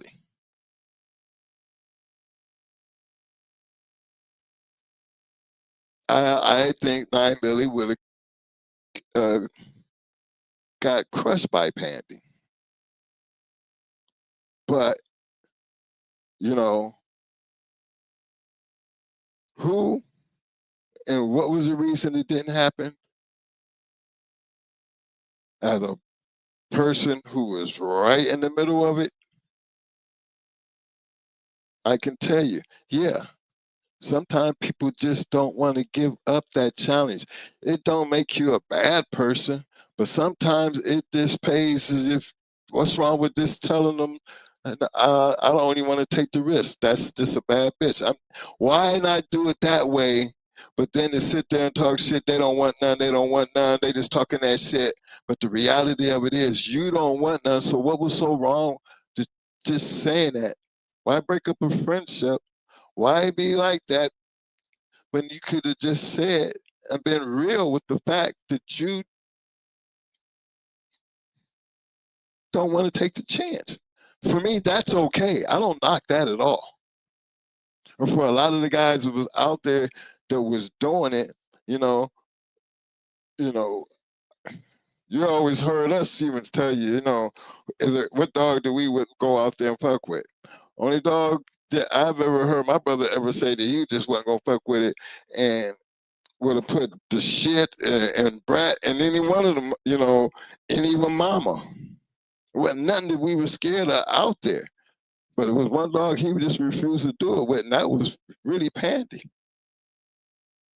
And remember, she had the worst look that you could ever imagine. I mean, the bitch didn't even come out fighting. But if you bit her, oh my God, you just woke up the Tasmanian devil. You have to respect dogs like that. For me, you have to respect dogs like Brat. To me, Brat was never really challenged to the point to where we got a chance to see exactly what it really looked like when this nutty ass, crazy ass dog had something that would even want to stay long enough to see what it's going to look like when that time come. When you got a back end, hard biting, wild ass dog. Never got a chance to see what it really looked like going into one of them. And trust me, if Brat's teeth, oh my gosh. Brat should have been a fight. She should have been a grand champion. But due to not getting anybody to want to mess with her, why? Because she's one of the Mayday dogs. You know, hell, Mayday was new to the scene. It couldn't have been that she was raising up so much noise. No, because they knew it was coming. Mayday had already left a mark. Luke Kane was already rolling. Brat was already rolling. We was already out there cleaning out yards with actually 2 dogs, and still with Mikey on top of the big win with Mikey. The big win with Judo, our name was already running around. So yeah, the reputation traveled, which made a lot of things hard for us to do, all the way down when it got down to a point to where we couldn't even tell them who we was. We don't be playing about that. That shit is for real. Especially when you're trying to get good dogs on. There was a lot of that going on. But understand that that's not trying to say that we was bigger or better than anybody. This is just something that just happened. And yes, them type of people did exist. But the reality of this conversation that I'm having is when we talk about that situation back here and this time, we're talking about dogs that were in a box that somebody climbed over the wall and got in there with them. And we do have the results. We can even talk about what led up to this. We can give you a brief idea of how it actually went. And then if it's got a future or did it come out ROM, then we got even a better look, because now we could get a chance to go back in the same time period and look into the future and see what did it produce. Because this is why I talk about Benny and the Joey. And we still talk about Rocker Stonewall today. There's reasonings why. You got to go back and find out and see how much of that fits you. So far as the conversation goes, when it comes down to how we address things here, please understand, with no disrespect, it's just, you got to understand, we come from a different world. Our world didn't consist of what the world looked like today. You know, I don't know if that we're sitting out here acting like we're promoting dog fighting, because I don't see me promoting anything. I'm actually telling y'all the history of what this game consisted of, or what kind of men that actually played this game, and the mentality of these men, and whether that was good or bad.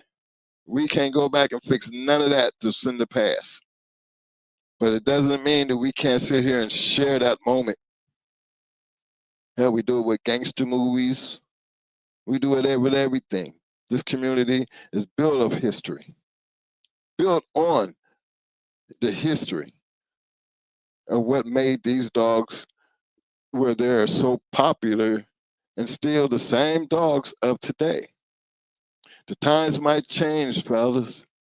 The names of the people in the dog might change, but that don't mean the American Pit Bull Terrier can't run up a wall, can't outrun any other dog. I mean, as far as competition-wise, confirmation shows, if you want to be the best at what you want to do and represent your dog, get out there in a confirmation show. Put in that work. At least you're putting in some work. Don't be out there just talk, oh, this dog like this, bred like that. That shit don't mean nothing.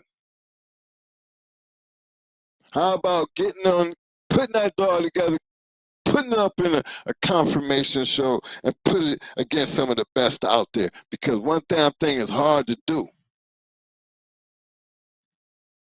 It's hard when you take 2 bulldogs, putting in good shape, and all you're doing is standing up there looking at them, and then all of a sudden you're going to know that one there is better than that one there. You ain't never going to get that out of a confirmation show, so don't get that part twisted. It don't roll like that. Understand, you there and they look because one just looks better than the other, and just what's over, that should be okay. That's supposed to be all right because it's a confirmation damn show. I come from the world, yeah, he look good and he look good. Release the dog. Then I'll be able to really tell you if the one that really looked the best, if he was actually the better dog, because we're going to get an outcome. That's a whole different type of world and a whole new different type of conversation. And that's just the way I look at some of these goddamn conversations. Because if you ain't doing it this other way, then that means you're doing it this way. And I can't sit here and conversate about what the fuck y'all think looks like on a piece of paper or what it looked like when you're looking at it. I don't get where y'all get that from. So we should never have to be going back and forth on what you think. When I come from the world and you really think that, then you can come find out. I will make you one thing for sure. In the end, we're gonna both know. If that's the game that y'all want to hate on, then hate on it. But understand that that's what you get here, because that is the history and the reality of what this game consisted of. There should never be any controversy or argument, because there ain't nothing back there that you can go change. Let me see what I got my people down here. Ball in 11 ways. I see you, fam. Big shout out to my man Chico Nicholas. I see you, War Eagle Yard Boy. Yeah. Written. Us. Hard to beat. Yes, they are. I don't know. Greater than. I see you, fam. Appreciate the love. Let's see. Bill Town Kennels. I see you, fam. What's up, man? Big shout out to my man, Mr. John Denbury. Yo, my man RBG, Lone Wolf in the house. What up, fam? DB3. Another one of the goddamn going hard people out there. Ben. I see you, fam. Let me see. King Yoda. What up, fam? He said, looking for Red Boy Jocko dogs. Anybody know where they at? You doing the right thing. He said, Chico Nicholas said, I talked to Titan Kennels yesterday. He might, King Yoda. Well, that's a good conversation.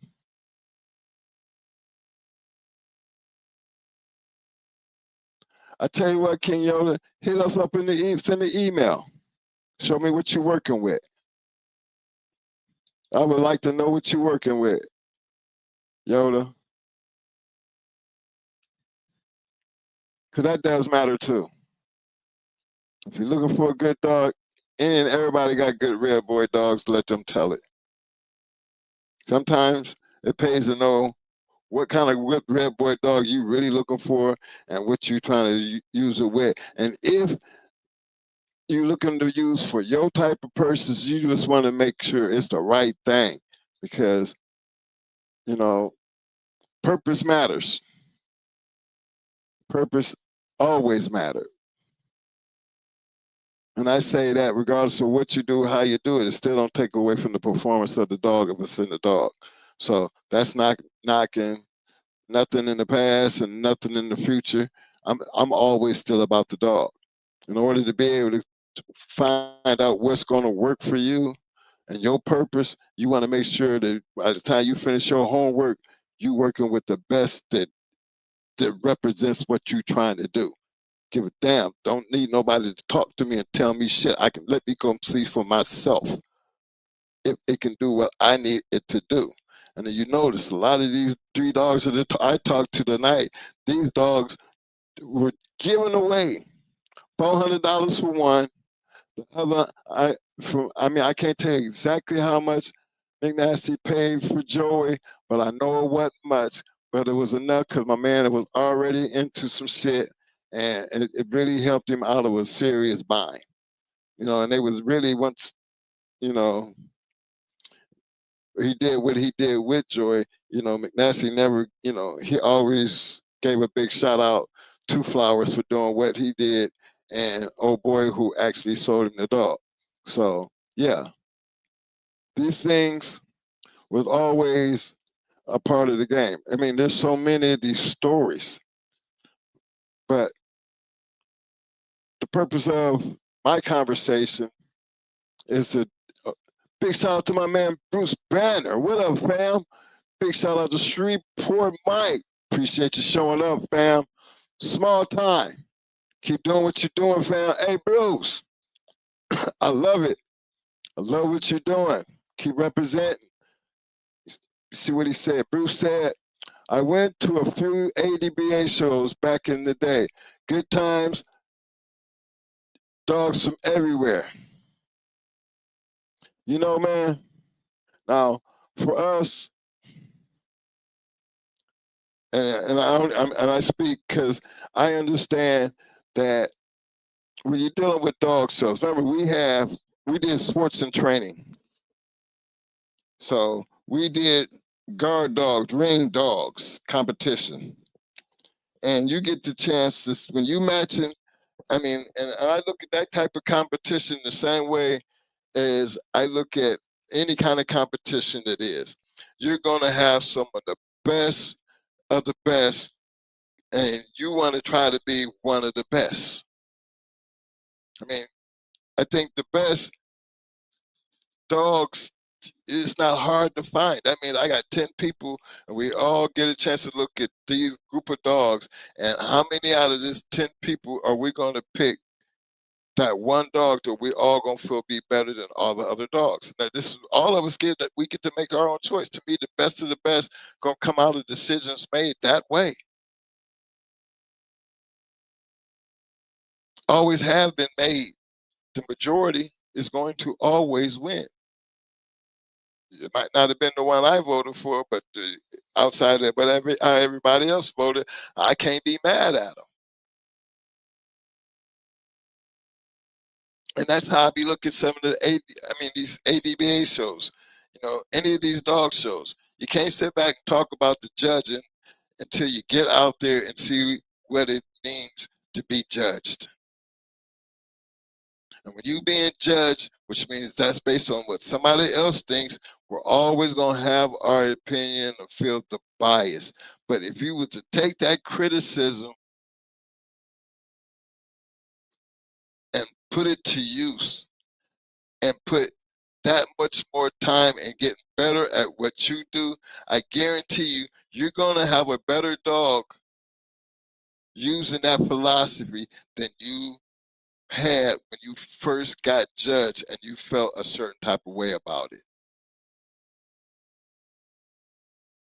You're going to go back and look at, take pictures, because then you can go back and look at your dog and look at your performance after that one dog, and you're trying to get better. It might not even be the same dog. It might be another dog, but you learned from that criticism. Because if criticism does not make you better, then don't expect to achieve or be any better than what you are. Because sometimes that's what I call kennel blinders. You so full of shit that you swimming in it, you don't even know you drowning in your own shit. Because I've never been a part of anything that if it ain't working, I'm gonna just keep doing the same dumbass shit. No, at some point you got to change what you're doing to get different results. But that tonight was just to give you a good look at the game dog, or my impression, what I feel like a great game dog is. And why my conversations, sometimes when I see Mo sitting here and he's going through these pedigrees, and I explain this for the third time tonight, he has just shown you guys a lot. And see, I don't want to see Mo get bored doing this. Not yet, because I know he gonna have his little operation thing sit here soon, and I'm trying to keep him on board. And that's why y'all see me doing a lot more talking. See, there's a lot more going on behind the scenes that I don't talk about.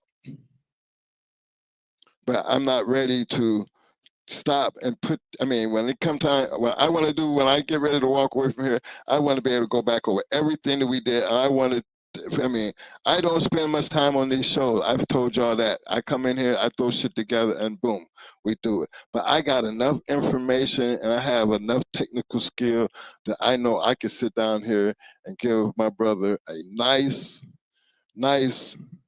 ending to this whole podcast trip that we went on.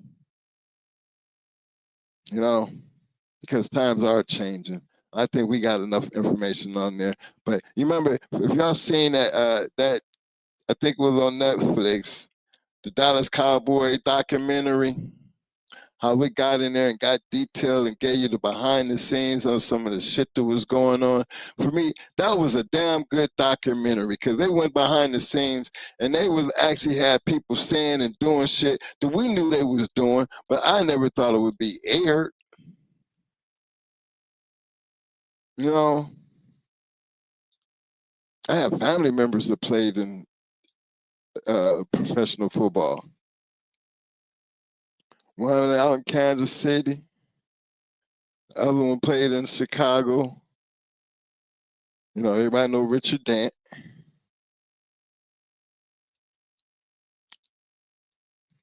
Then you got Marvin Bayless to play for Kansas City. D-back all them years. You know? So yeah, sports is these dogs. It's like you have sports.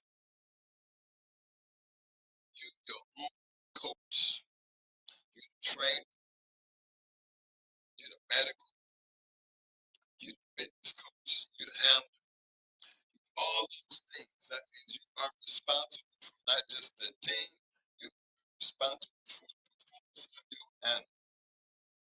I'm considering that we are in two different worlds that we're thinking may exist. The outcome will always, and I mean always, still be the same. Supposed to be. Big shout out to my man Johnny Rockets. I see you, man.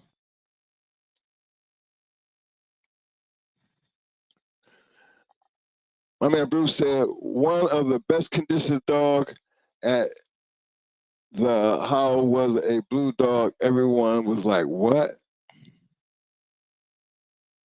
Okay. One of the best conditioned dog at the show was a blue dog. Everyone was like, what? Mic check. Can y'all hear me now? Sorry about that.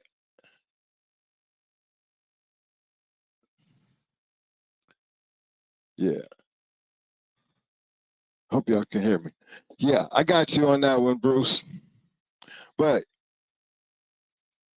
Bruce, you know what a conditioned dog look like.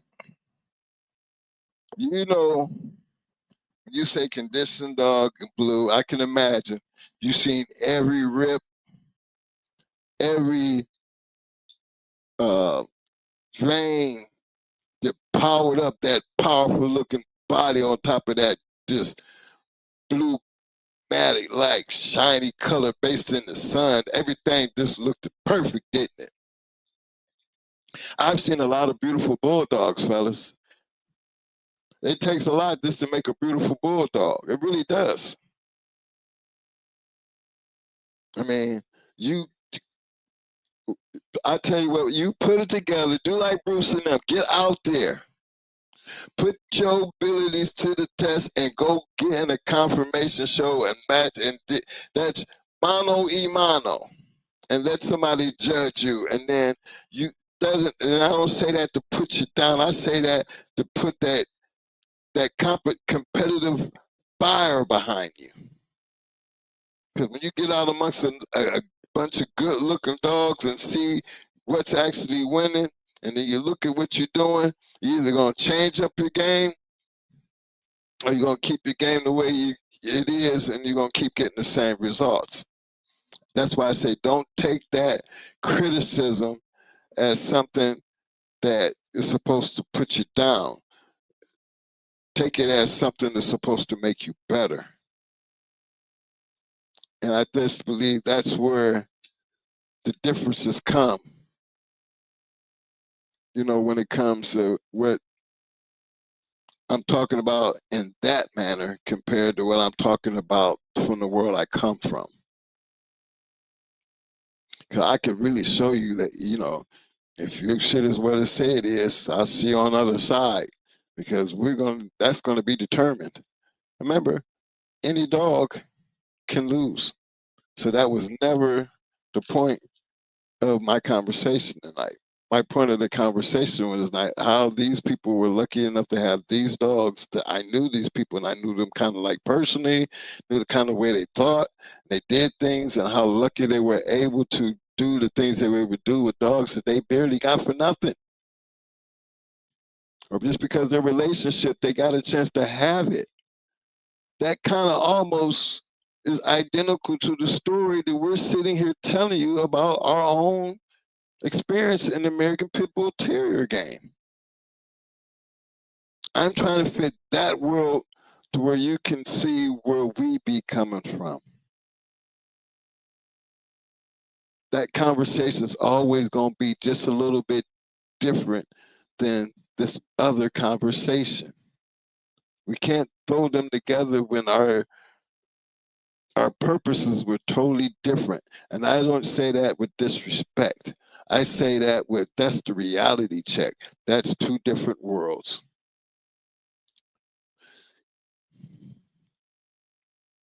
My man, Yard Boy said, I watched the Blue Dogs, LOL. They didn't work out very well. I thought, you know what I mean? I tell you what, I think, I don't know who that was, the Bellline crew or Mo would know them, but I seen some Blue Dogs, boy, that will whoop your ass. Don't be acting like they didn't exist. Some blue ones didn't exist out there now back in the day. There was some Blue Dogs out there will beat your ass. I feel you on that. My man Bruce said those ribbons and trophies could come in handy if ever accused of illegal activity. You're right, man. You are right. Because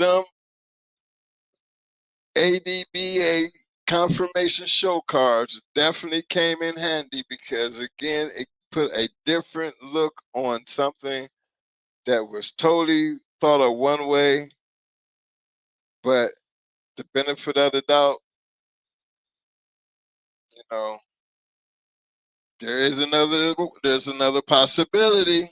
You can't show them doing this and you doing that, but we can show them they got these and this is reputable because the people who, you know, this is their certified shit. Yeah, that shit always works hand in hand.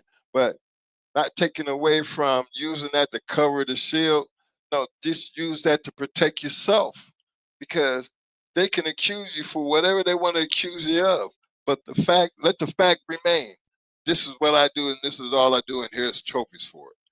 And let it be what it is. Now, they gonna do whatever they want to do, but at least you got something to protect yourself.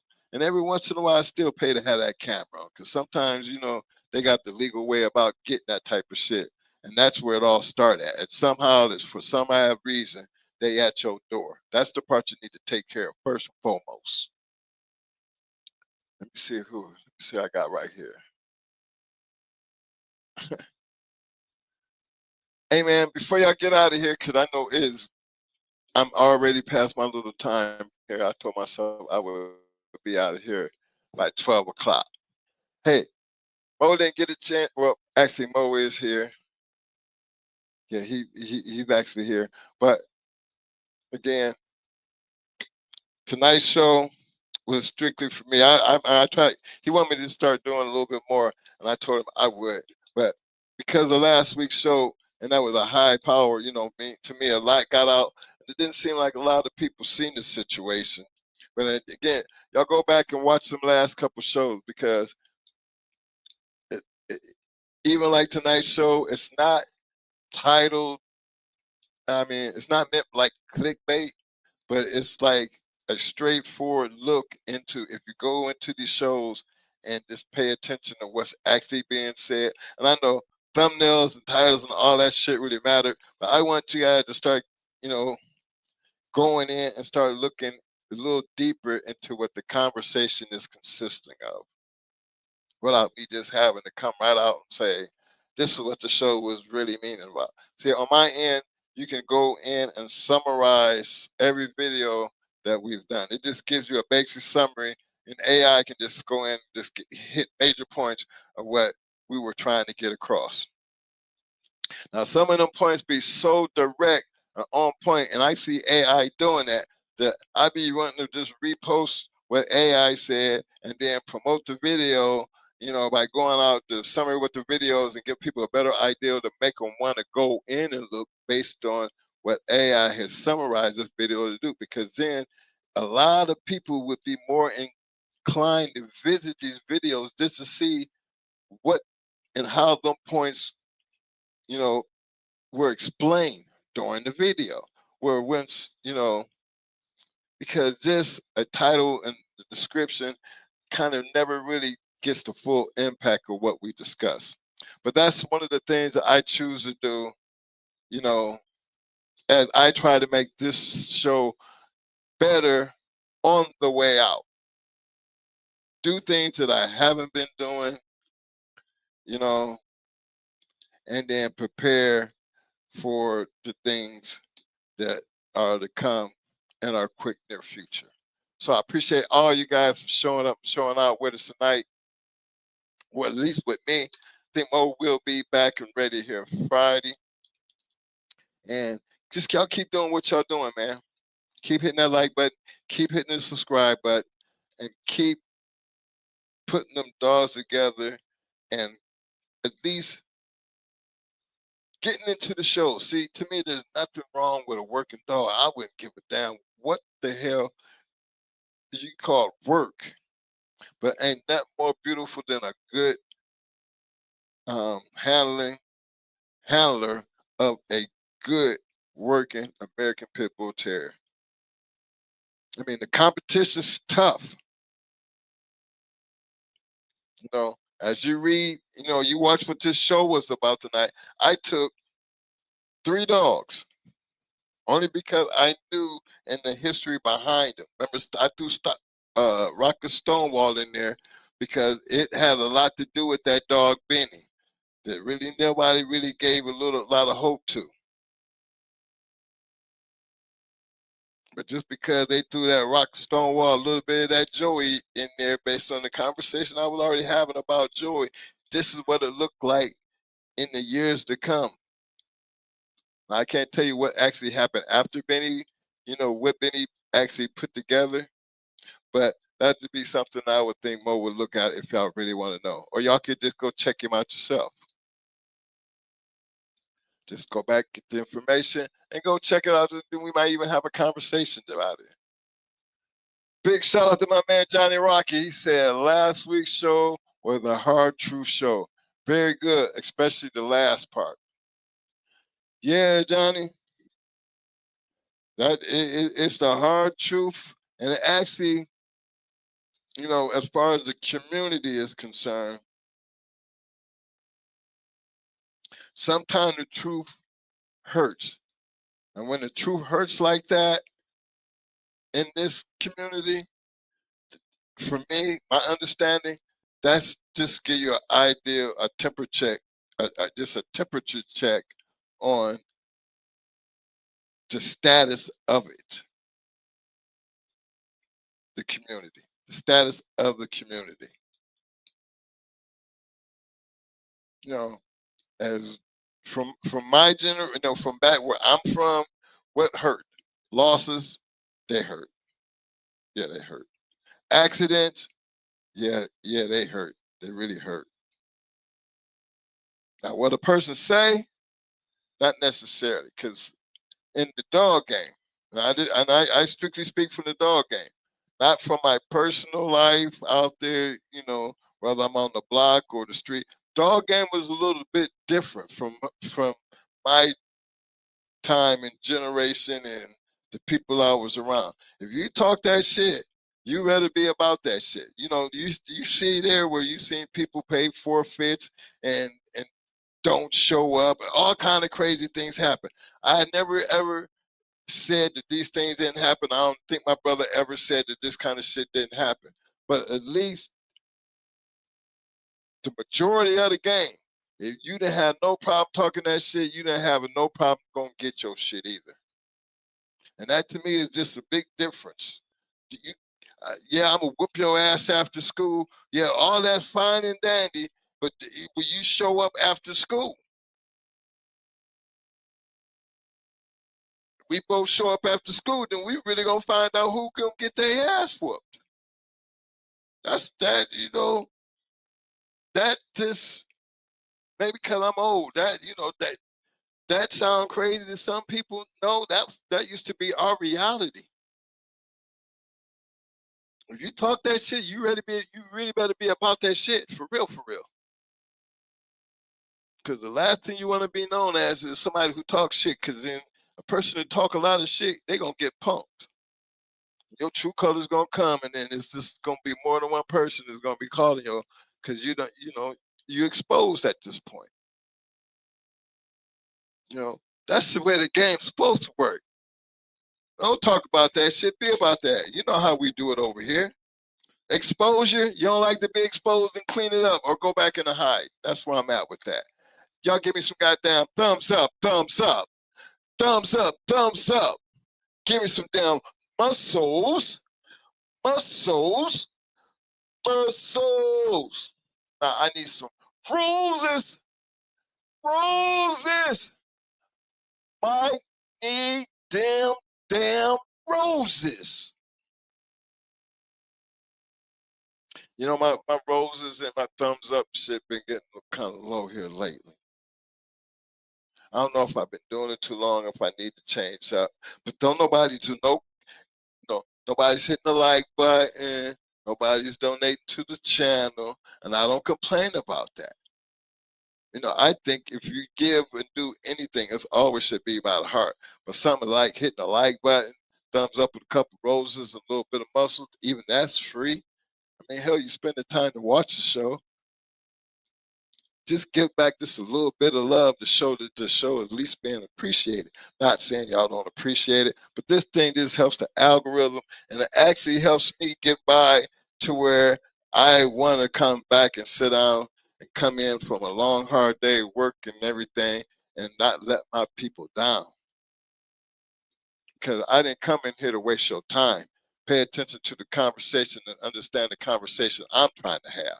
Because my conversation is only based off of some shit that I seen in the last 2 weeks, based on some shows I've been given, and I done seen my brother hit the goddamn roof.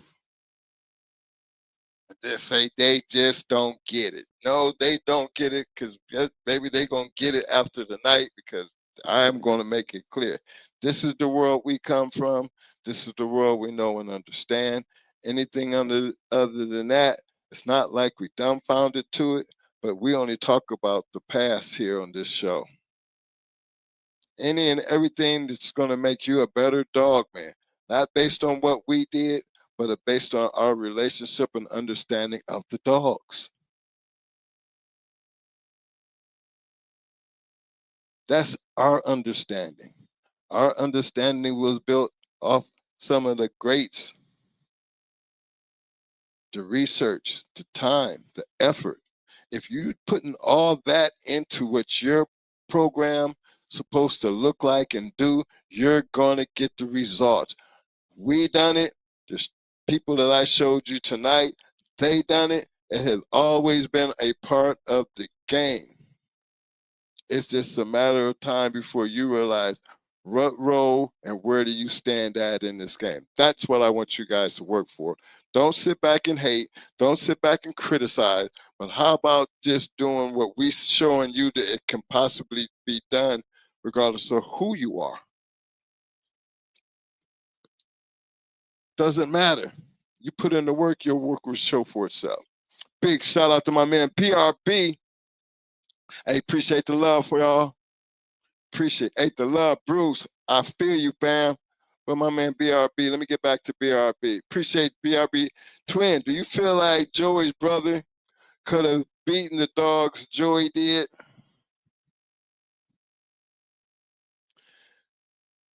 Well, possibility, but the problem with that is there was a lot of other dogs, as you seen Flowers talked about, that came out of litter that they just totally lost contract.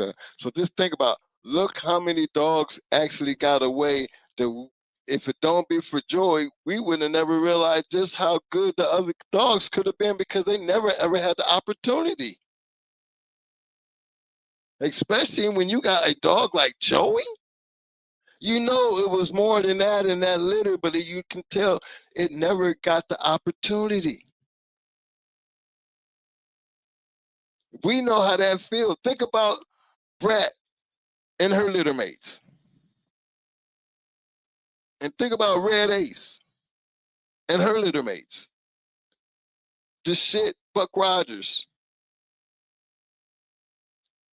Roger Ramsey. You know, right, Buck Rogers, she still had her brother, his sister Bebe. So we're already, you know, that gives us at least some kind of hope and look. But look, it was 40 dogs that we got rid of at one time, man, that went off to other people's yards that turned out to be good. So yeah, when you say things like that, BRB, just look at it, you know, the what if, when it come your time, don't be a what if. Because you don't never want to have to sit back and wonder and ask a question like that. Because especially if it had to, especially when it has to go through your hands. Because being that we had that, you know, we were part of that part of the game. Damn, what if we had did this? Damn, what if we had did that? Damn, what if we had kept so and so? The thing is, at least we had the opportunity to answer those what ifs because we actually kept all the dogs, and everything that we end up really did get away from, or like Judo and them get stolen. We don't know what ever happened or what if they was ever to produce. But the fact is,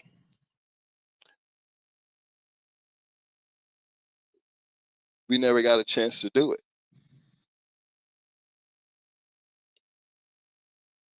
But look about all the ones that we gave away that didn't get stolen, that we end up giving away or having to give to good homes.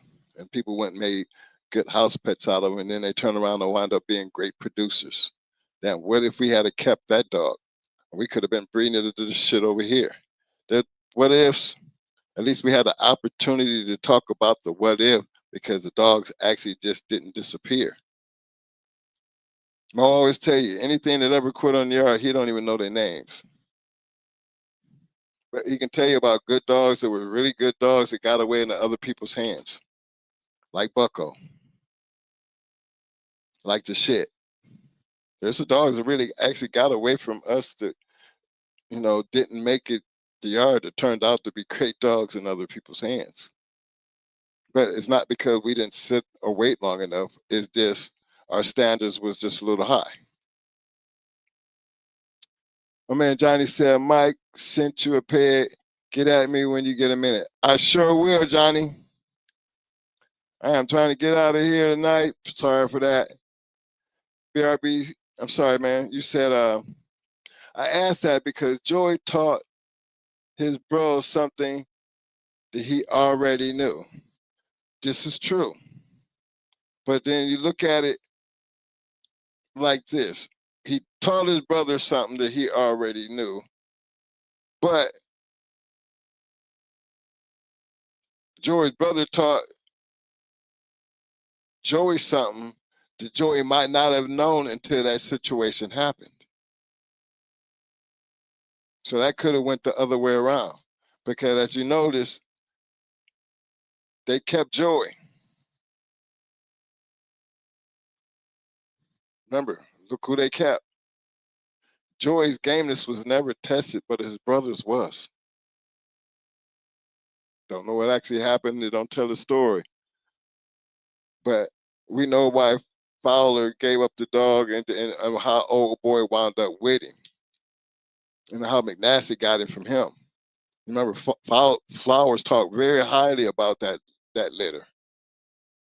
It just things got out of control. Old boy was lucky to get his hands on Joey. And then McNasty was even luckier to even have Joey to do what he did with him. So there's a lot of scenarios to that. But one thing for sure, the fact is, Joey turned out to be a great dog. And it would be nice to know that the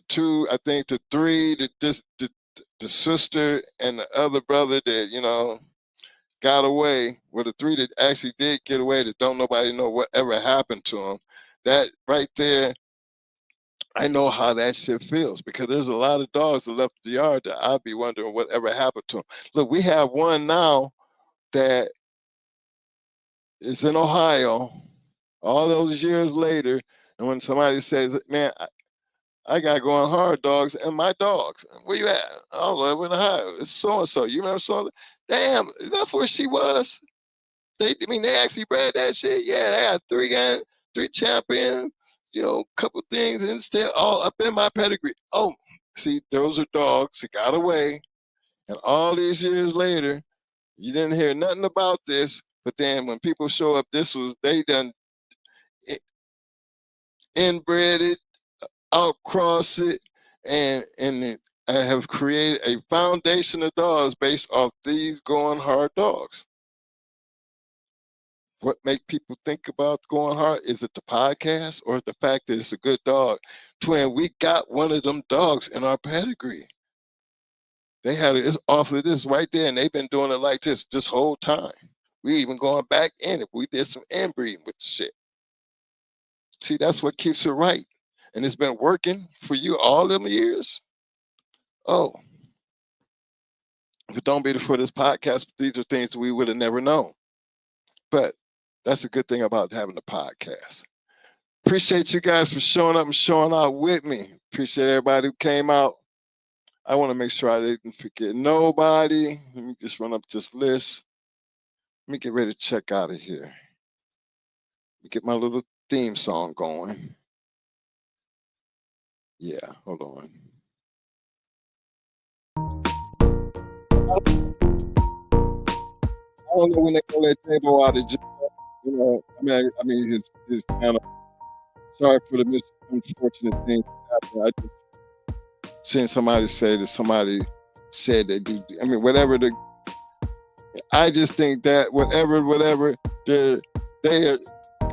I would have thought that would have been us prior to anything like that happening to them. Because, I feel like we are, woof. I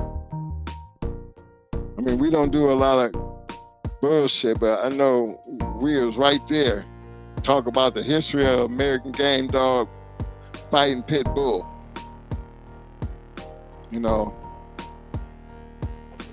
But my argument is, it's the history.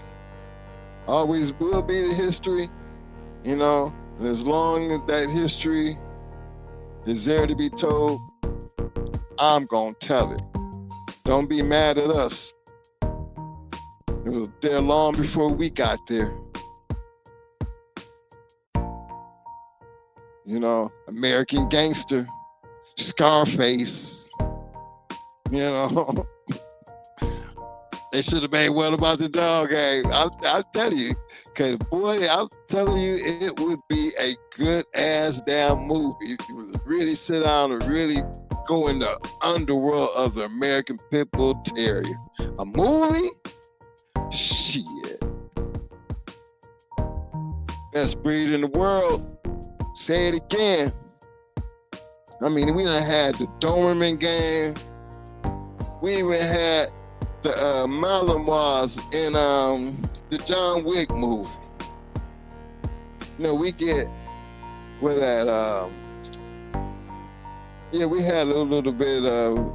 I think that was a pit bull. That John Wick had. But again, it kind of could have been a bully too, because it was kind of a little big. See, Mayday was a different type of big dog. So, and I didn't I didn't never see Bully in Mayday. Now, maybe Daddy had his ears cut off.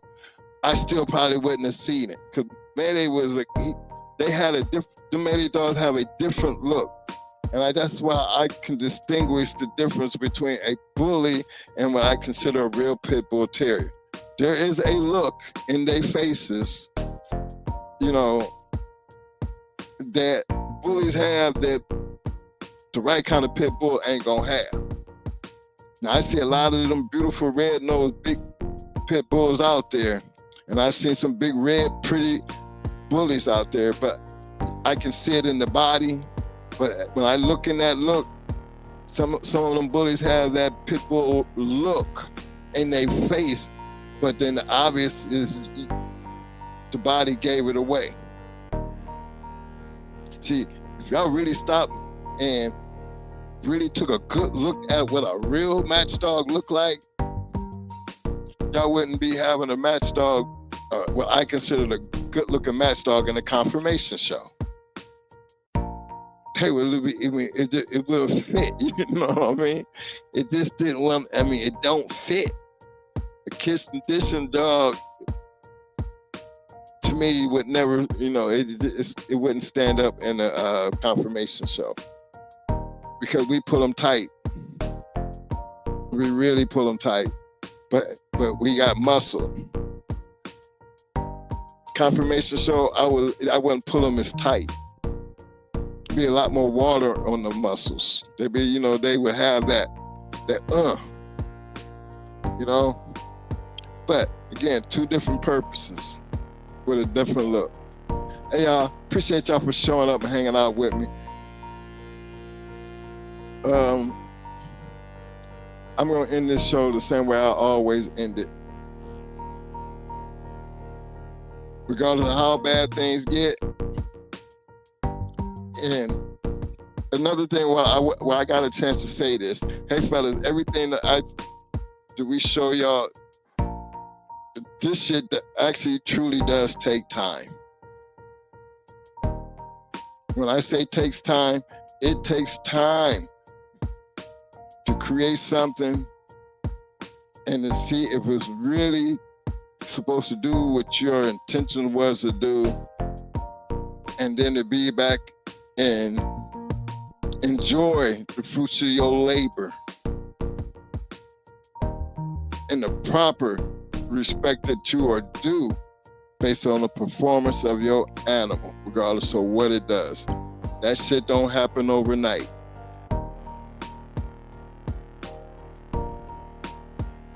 It does not happen overnight. It's a long, drawn out process. There are no shortcuts. For the people who take shortcuts or looking for shortcuts, y'all become victims of, it was too good to be true. That's your fault. Because you have to accept your decisions based on the decisions you make, and that's why we have that saying. It was just too good to be true, and it was. Keep that thought in mind as you move forward. If you respect your time that much, then take time and make the right decision. Right decisions are based on everything that you possibly could do to make that decision better. It's going to work in your favor. Because you're the one who's got to put the time in it. You're the one that's got to put it to work. So why shouldn't you be the one to reap the rewards? But in order to be able to do that, in this long drawn out process, you got to be game as a dog. So always learn it now, understand it because you've been told. You better always scratch the win. Anything other than that does not matter. Until I see you again Friday, y'all stay safe. Enjoy the rest of your week. And I'm going to just let this rock out with y'all. Till then, deuces.